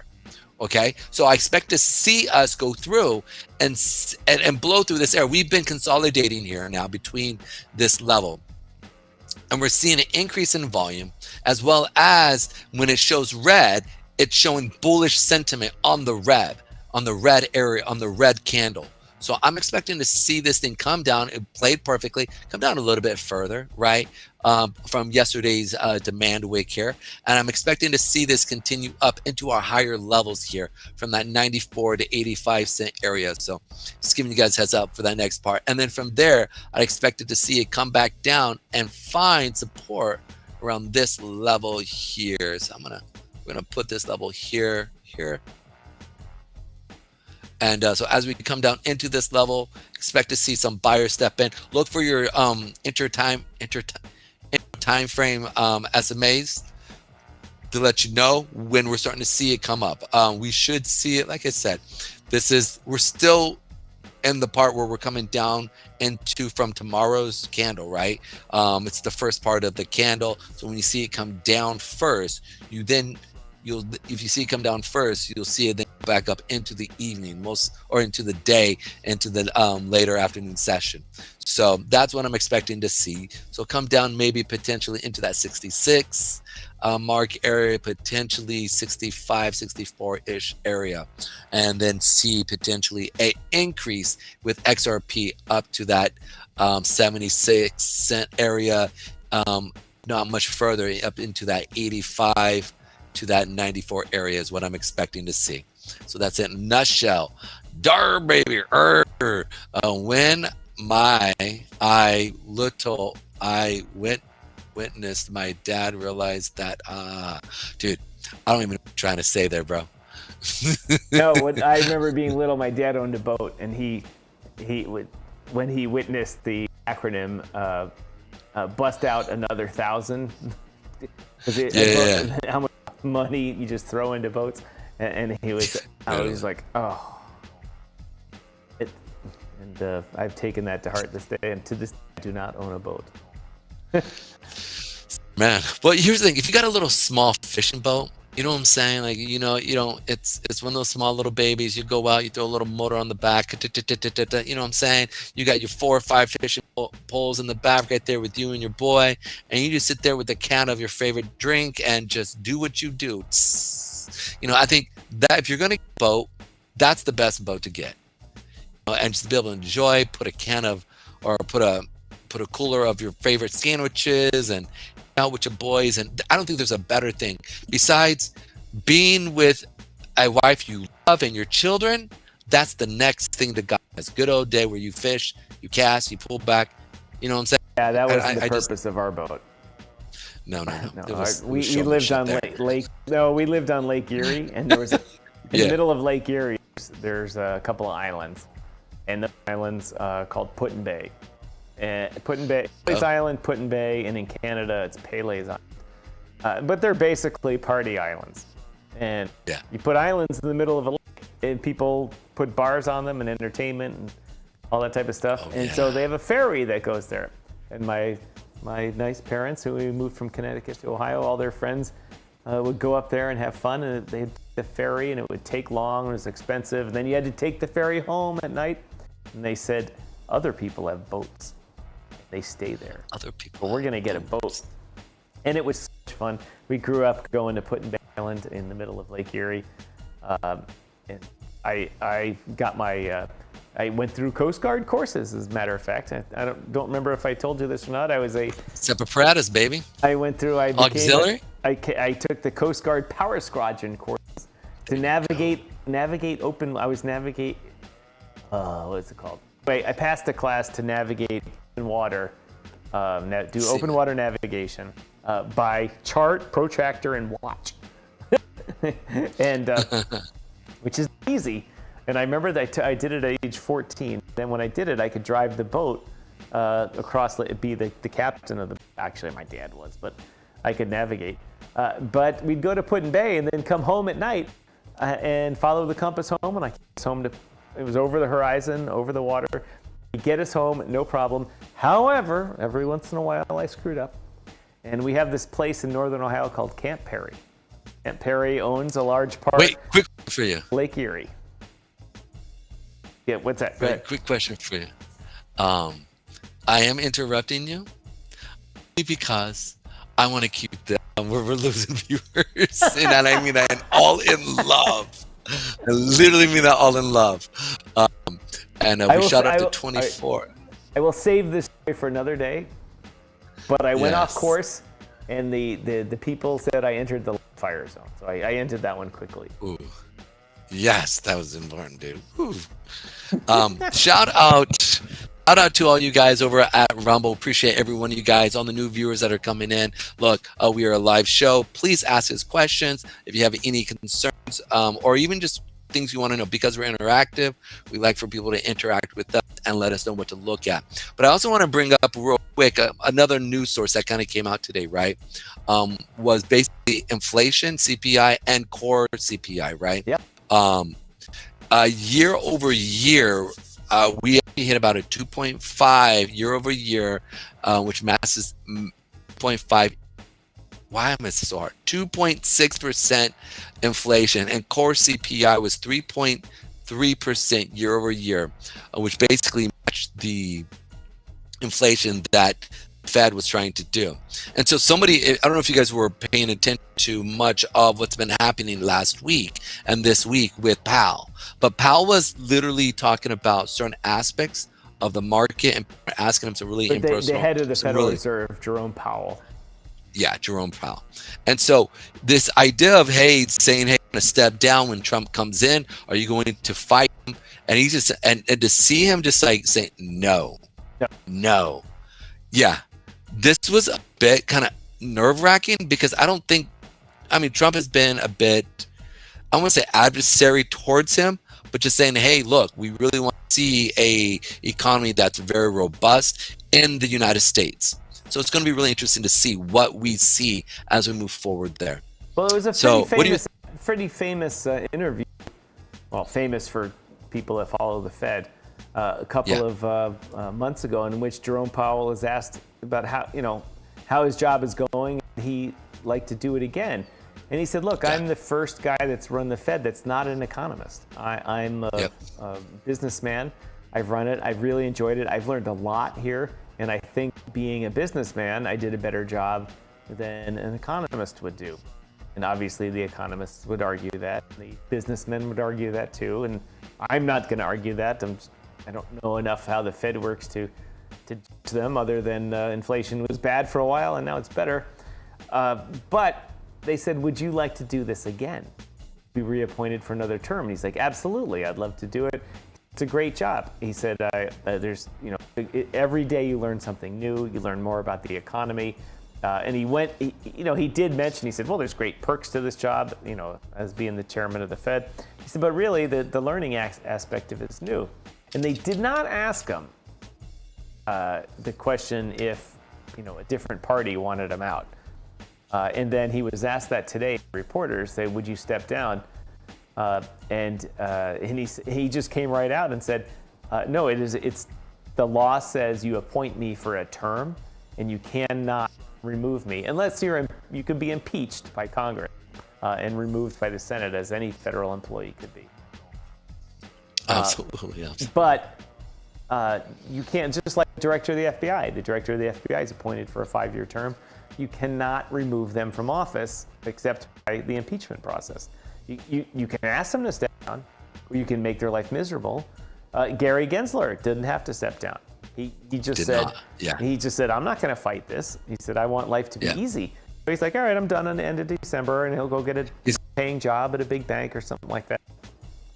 Or MIT again, right? Be a teacher. He'll have great perks. He's got, whether he was liked or not, the banks, he did great things for the bank, keeping crypto at bay as long as they could, and they made billions of dollars because of that.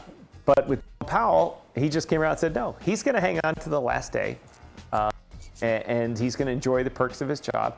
And if Trump doesn't reappoint him, he's going to be out. And I don't think he'll retire early because he's got a great job. He makes a lot of money. He's got a black car that picks him up every day and bodyguards, and is can get, as Chris Alexander and Justin Wallin say, he can get a table at the Diplomat restaurant in Washington D.C. anytime he wants. So if you're a Washington D.C. guy, there's perks of all of those things. You get either a black Lincoln, a black Suburban, maybe even a bulletproof black Suburban, and a bunch of guys with guns and earpieces, and you are at the top of the Washington D.C. crew. And he likes it. And he likes it. I would like it. Most people would like it. I'd like to. Sure. You want to have the guys in Suburbans drive you around? Like, yeah, I'll do that for a while. It's interesting to see them get high on that power. Speaking about getting high, Coinbase was really interesting to sit there and see what actually happened with Coinbase. Coinbase, literally, we saw it. We were tracking this back in December, and we talked about it coming up. It pushed up in October and December. I said, guys, when it comes back down, we should find a support level right here where we saw a zone come in, which was a demand zone, where we saw demand come down, and it literally bounced off of our area where we saw it go up. And I said, expect it to see it kind of come down off of this point. And look at this. This is, you talk about, this was drawn maybe a almost plus year ago. Back maybe in, December-ish area, or excuse me, December-ish area, we could see support coming in. And look at this, man. It hit our supply area of that 23, 28, and to see it come down. And I'm wondering how many people got in with this, because I remember I was on Zach Humphrey's show and we talked about that, and I was sitting there going, hey guys, expected to see it go from that 150 to about that 380 mark, and people are like, no way, dude. I said, I'm telling you, we could very much see it get up to that level, and sure enough, we did. So and then from this moment on, I would assume that Coinbase is going to come back, tap that 8-period moving average. So if you're looking to get into some stocks at that, again, this is not financial advice. This is for educational and social purposes only. But look, this is a nice little area. If I was to get in, this is the area that I would get in around that 260, 261 area, and then see it potentially get to a $500 mark area, or reach the all-time highs here. And then from there, who knows where it'll go. We're just starting the bear or the bull run here, and you could see a Coinbase really start to take off and get going. So real interesting to see that. Jumping back to what you were saying, my friend, this idea of Gary Gensler and also Jerome Powell and that interrelationship there, it's going to be really interesting to see as the Fed really, I mean, are they going to have an adversary role with a sitting president again? Are we actually going to see some big moves and some relational where we can actually have a bipartisan move to see America really push forward? So I guess the big really question you need to see. ask is when does Jerome Powell's term expire? And not only him, but there's a couple of key other Fed governors that need to go. And I'm going to call out the governor of the Federal Bank of the Federal Reserve of Minnesota, Minneapolis, whatever his name is, I cannot remember. It reminds me of the guy's name from Coming to America, Akeem something. But he came out. He wrote a paper, a research paper that said, his researchers that worked for him wrote a research paper that is percolating up through policy people saying Bitcoin is useless, worthless paper or something. I didn't get it exactly correctly. And basically said Bitcoin is a detriment to being able to issue debt all the time because Bitcoin maintains its value, and it gives people an alternative to a permanent debt-based government. And all of us in the crypto world are like, whoa, wait a minute. What's what we want? We want a balanced budget with the ability to go into debt needed, times of war, depression, yada, yada, yada, when you do that, but not like it is now, where you just every year you spend more, right? And so to have part of the Federal Reserve supporting the concept really irked me and drove me drive me to drink. I'm doing that. Drove me to write a rebuttal, but I'm not skilled enough to rebut a paper that's written by a professor at a university that also works for the Federal Reserve and has the Federal Reserve PhD and all this kind of stuff. I get their point. It's working well now, so let's continue it. But to call Bitcoin a worthless, useless piece of paper, when, first of all, it's not paper. It's worthless. I mean, we're just talking about one wallet that's worth $100 billion, $90 billion that nobody even has access to. It's just money tied up, essentially staking and securing the system forever. It is mind-blowing. And of course, it's older people that do it. But the guy that's the head of the Minneapolis Federal Reserve is not an 80-year-old guy. He's a younger guy. And I'm surprised by it. And so Trump needs to bring some new people in. He needs to appoint someone that's going to be the chairman of the Fed or the governor of the Fed, whatever it is.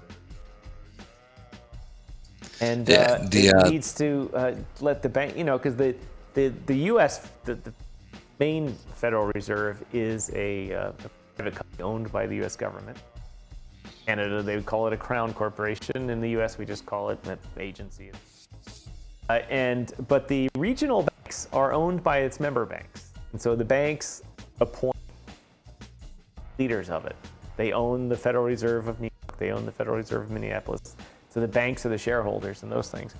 So they have control over it. So Trump's got a long process to unwind people that are against him in that organization. He's got hurdle there. I mean, and we're talking like a track hurdle. I mean, it's like a 400 hurdle race, and it's gonna be hard. But here's the thing: Edwin Moses, who ran the 400 hurdles for years. He was a beast. And one of the things I always say, that one thing I've noticed with Trump, and this is what's so interesting about Trump, is that Trump is resilient. Trump is one of those guys. You can't bet against a man who sits there and after he gets done getting shot in the ear, right? The man gets shot in the ear, and all of a sudden, the man gets up. Trump goes, fight. I mean, this is like, I'll admit, prior to that, I was like, Orange Man, I'm not for him 100%. We'll see what he does. But when that man got up and said, fight, Remember, we came on the show the next day and we were like, it was unbelievable. I mean, it really was. Dude, Trump watching that, and I sat there and the conviction in his face, clarity of mind, not to sit there and go, oh, I'm being shot. Oh no, what's going on? Right? Like 99% of people that way. Okay? This man, right? Like literally, I mean, I would be that way. I'd be like, oh shoot, I just got shot, bro. Like this is real quick, right? Like, oh dang, run, baby, hit the floor. I grew up in Modesto, California, where it's like, you gotta be careful. Your guns drop to the ground, right? No, this man comes up and goes, fight. And then they're trying to pull him away. They're like, chill out, bro. You might get shot again. And he still goes, fight. I sat there, man, and I said, me and you both said, yeah, I'm a Trumper. Just as a man seeing that type of thing. Well, like, you have, you have to. I mean, you get caught up in the emotion of it. Someone, getting shot, and it gets up, and he turns and he looks this way at the last second, and the bullet rings his ear instead of going through the side of his head.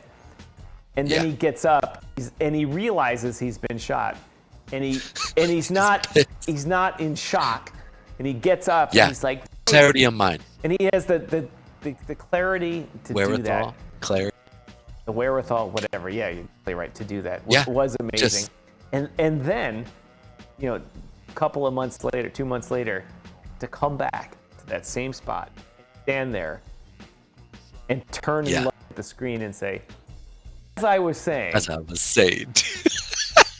mean, that's the epic troll of trolls to the people that hate him. Like, every liberal on the planet just went like this. Dude. Oh, effing Christ's sake. Oh, my God. He says, as I was saying, and he picked up his same speech just where he left off. Yeah, it's Trump, after being shot in the head.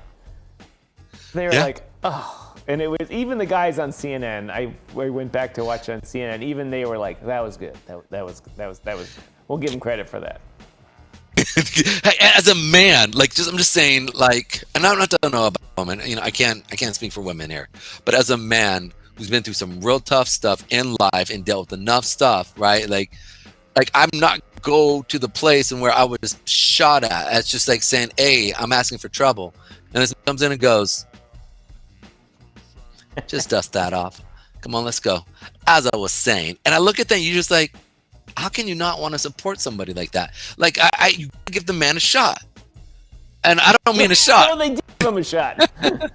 Yeah, exactly. And it's one of those things that it's like, man, I love it. I absolutely.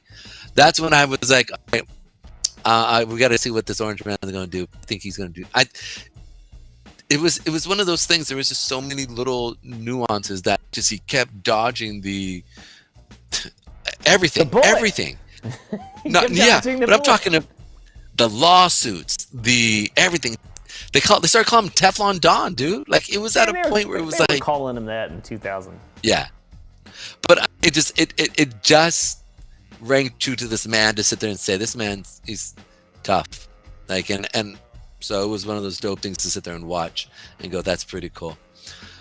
Baby says, only two things for me this election would be close the border directly and stop funding foreign wars we don't need. I agree with that. I agree with the 100% with the border thing. I shouldn't say them. I should say, let's use the system we developed to go to the embassies. We have these massive embassy systems. And you apply there, you don't just walk in, and now they have an app. The Biden administration made an app for people to just say, I want asylum. And so they can literally walk up to any legal border and fly here, even masked a bunch of people in certain countries, and just, we'll fly them into the U.S. It'll be easier. That's the most ridiculous thing ever. It's just absolutely, even back in the day when the big immigration of the U.S., everyone went through Ellis Island, and people did get and sent back on the next steamer ship to go back and all this type of stuff. Most people got in, but they applied through interviews, blah, blah, blah, blah, blah, blah, blah, blah.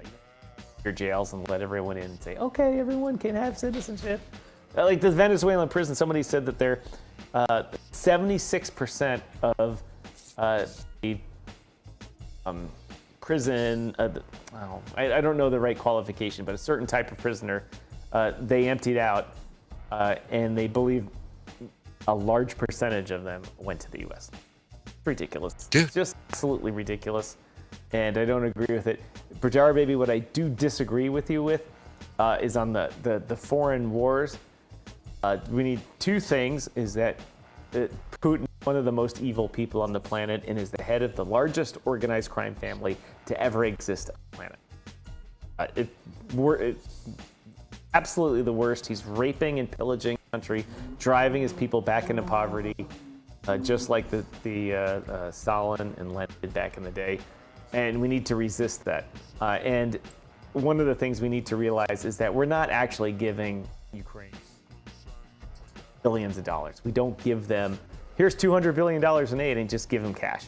What we do is we give them weapon systems, and then we replace those by contracting with the defense contract to rebuild them and to make more Javelin missiles and more tanks and more whatever and stuff like that. So it actually funds the American job system and keeps the defense business going when it otherwise would not be building anything. And it has exposed a number of weaknesses in our defense, one of which is our procurement system. Procurement system is too slow. Quick question. Yeah. I gotta interrupt. So whenever you're talking, because your head moving, your mic endless trouble. You gotta bring it up. All right, there you go, brother. I have endless trouble with my mic. Just to finish that off real quickly. It was really good. Good info. We're funding the wars with American jobs. We're running up our debt. Yes, I know it, but we're actively resisting the expansion of Russia and bringing back the Soviet Union, which arguably is a net zero on the Earth. It's a terrible thing what they did to the 50, 60, 70 years of Soviet Union stuff. It was awful. Millions of people died. Millions of people lived in poverty from it. And if we can stop that from happening, and somehow all of you Russian people to vote for democracy instead of organized crime figures, and maybe we can move on with this and reduce our budget to about 50% of what it is. And that, JBee baby, is my opinion. Imagine if we were to really sit there and put half of that defense system into actually robots and AI. Oh, don't get me started with that, Pedro. Yeah, that's dude, man. The money we spend, and trust me, and I say this because I was in the defense industry for almost 3 decades, and give our new guys over at Revo a quick little understand, get a 2-minute soliloquy of what you did, so they can understand that you actually understand this. I for many years, I either worked for other companies or owned my own companies that built armored vehicles for the United States government and foreign governments, including Canada, Mexicans, you name it. I was the black Suburban guy. I built armored Suburbans. I participated in the beginnings of the up armored Humvee program, and helped that program get off. I spent my whole life doing these types of things. And spent a lot of time with government agencies doing these, protecting leaders, working with these defense shows, yada yada yada, that type of stuff. And it's like an innate feeling to me to understand how this works, and to see how the world reacts to it. And Darby just brought up the war, the military complex, and I agree with that. That's a problem. We used to have hundreds of defense contractors. Now there's 4 major ones. And that's a bad thing. That's what it was getting to under Eisenhower, and he was like, this is a bad thing. We need to diversify it, and that ended up doing well for a number of years. But now there's only a few of them. But anyway, I understand the budget and all that and where it goes, and so there's always these companies, experts identifying gaps in protection, gaps in coverage, gaps in defense, and they want to spend another $1 billion, another $100 billion doing this. Pedro, I went to Afghanistan. To help sell my ware and to service other things.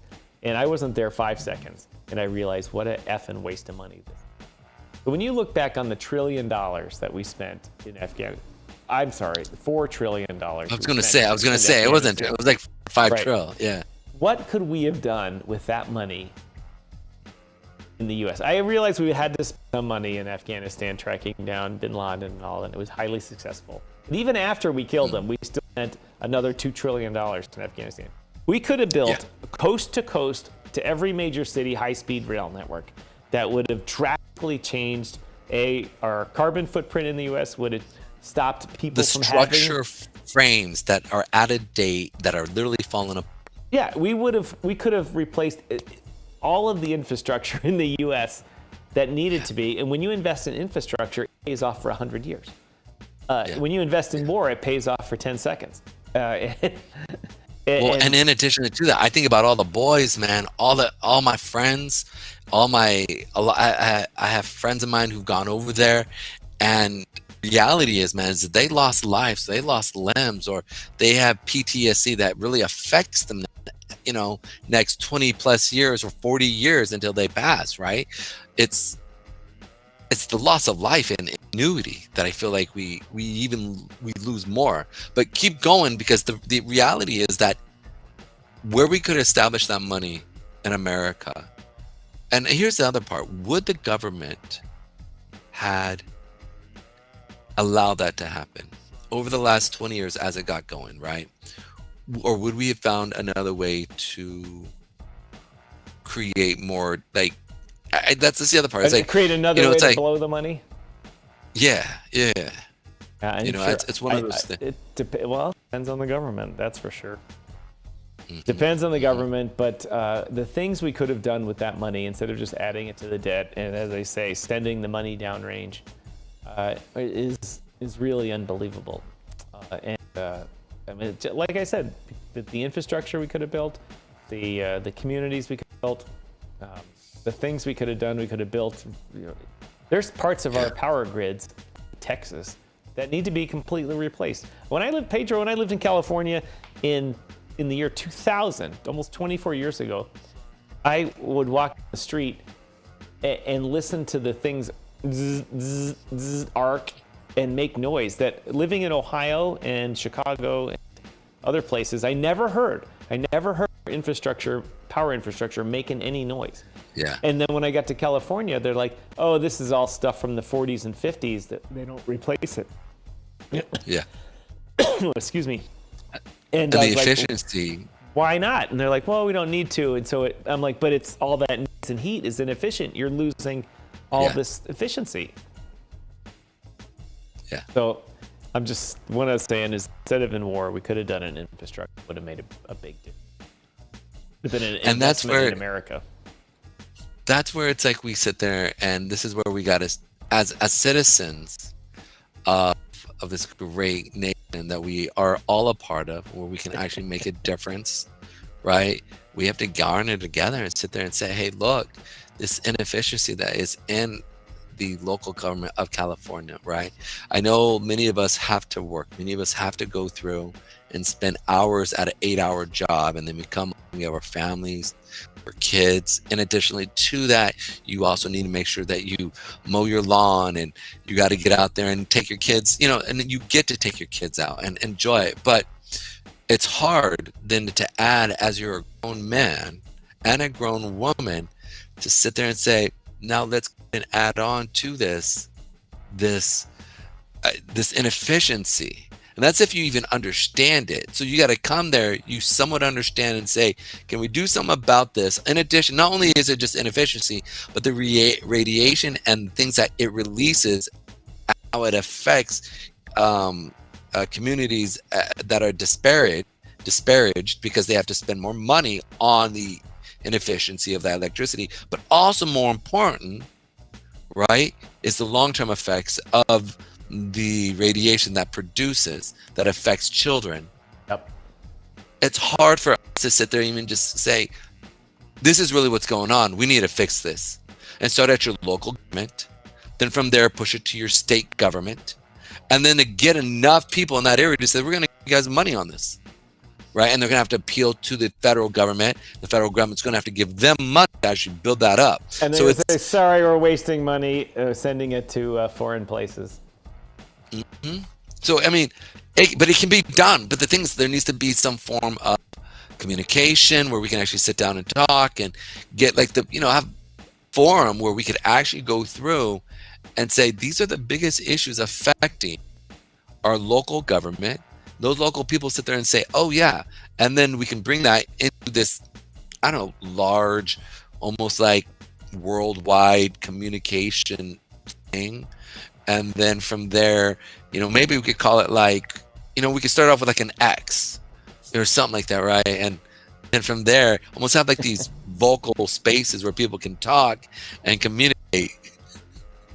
Sorry, I'm just joking here. Obviously speaking about X, but it is serious. We have the ability. We have the things we can do. We just got to do it. Yeah. Anyhow, we had a great show, bro. We did, Pedro. It was our first evening sesh. Bourbon with the boys went well, although I was the only one having fun. I just had a little bit. I will have bourbon next time. And we'll invite DYOR Baby in to come have a bourbon with us. Yes. Also, all you guys over at Rumble, man, you guys pull up, get some bourbon. Definitely, man. You guys, I think we had probably a couple hundred people come in tonight. So far 130. Nice, man. Nice. We're finishing up with 7 going on over there. Really appreciate it. Absolutely. Rumble's been good to us lately. When you see those ads on Rumble, please don't click skip. just at least listen to one. Yeah, listen to one. Let it run. Even if it's the same old Viagra ad you keep getting, we don't mind. Just let them run. We really appreciate it.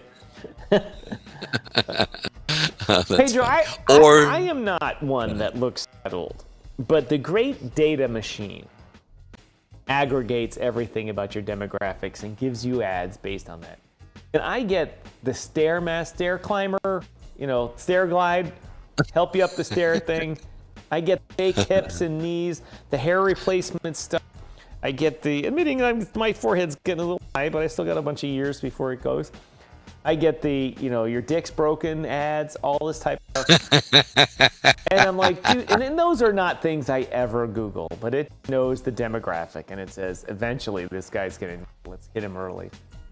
And suffer and let them go through just so we get the credit. And if I can suffer through the ads, all of you guys can do that too. So thank you very much, everyone at Rumble, for helping us out here tonight. But Pedro, we're giving Rumble a lot of juice here tonight. YouTube did very well for us too. We had 100 people watch us on YouTube also here tonight. And for those of you that watching, you didn't have 100. YouTube behind the scenes in the studio shows your actual count. The main thing doesn't show it because they do a anti-bot check and all that type of stuff, and it drives us crazy. Rumble shows you the views really quickly. YouTube doesn't. But thank you to everyone on YouTube that watched us. We really appreciate it. Absolutely. You guys are awesome. Thank you to Rumble. I tweeted out to the Rumble people today, hoping to get their attention. I guess it happened. And we got put on a good part, one of the good directories in Rumble to get everyone watching us. So that was a good thing. Appreciate it. DYOR Baby says, see you fools tomorrow. We'll be on the air. We had Pedro and I were live today for 5 hours.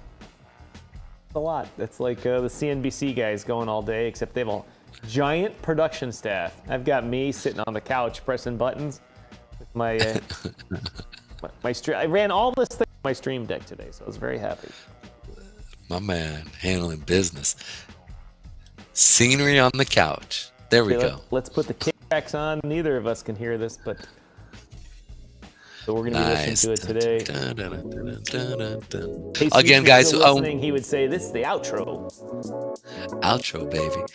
Just shout out to you guys over on Rumble. We do, I put in what time we go. We go from 12 to 12:30 to 2 p.m. Eastern Standard Time from Monday through Thursday. So if you guys want to come check us out tomorrow, similar situation, but we go more over charts and stick much more to just crypto-centric thought.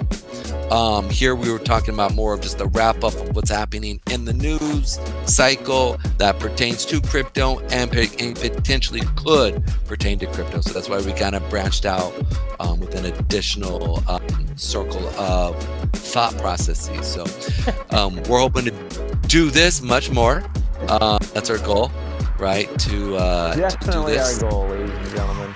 Yeah, and so the more people we can, As you and some of the other people said today, most deaf. most definitely.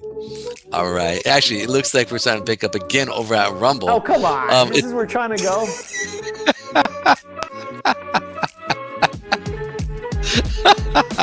How it always works. They like say goodbye, they throw more people out. No, we'll keep them going. Anyway, ladies and gentlemen. And it would.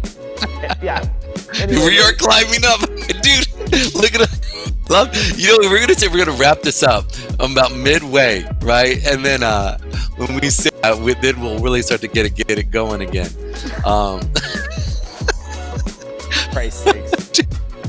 Dude, we literally have almost doubled our viewership in the last minute when we were saying, well, we're gonna wrap this up, and I love it, dude. Well, guys, for the new viewers out there, just give you heads up.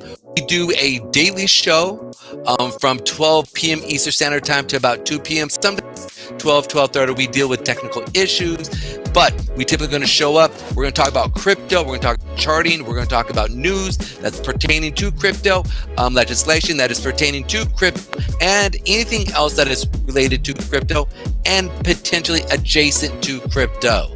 So we have a good time. We kind of have to between like a Joe Rogan, Montel Williams, Jerry Springer. Sleeping with Kamala Harris? we try to have fun, but at the same time talk about real issues with real things. And so come check us out. Love to have you guys out. Again, we at 12 p.m. Eastern Standard Time. We go for about 2 hours. It's a talk show. And we try to catch the lunch crowd. And then we're going to start doing these most likely. If we can get that, like literally, right? Like imagine if we start to get 2,000, 3,000 viewers over on here. I mean, imagine that if everyone's giving $2 a month too. Wouldn't that be great? Anyway, ladies and gentlemen, that's it for today. We'll be back tomorrow on DYOR Live here on the DYOR Media Network at 12:30 Eastern Standard Time. That's UT -5 for you guys out there in the rest of the world. For you guys in Singapore, it's like whatever, it's years in the future. But anyway, my name is Tom, otherwise known as Striking. On behalf of all of our viewers that were loyal viewers and all of our new viewers, this good-looking fellow next to me is Pedro, my co-host, and I am Striking. Thanks for joining us tonight. We really appreciate it. Who's going to get the last quote of the night? That would be DYOR, baby. DYOR, baby. Thanks. Have a great night. We'll see you guys tomorrow. Deuces.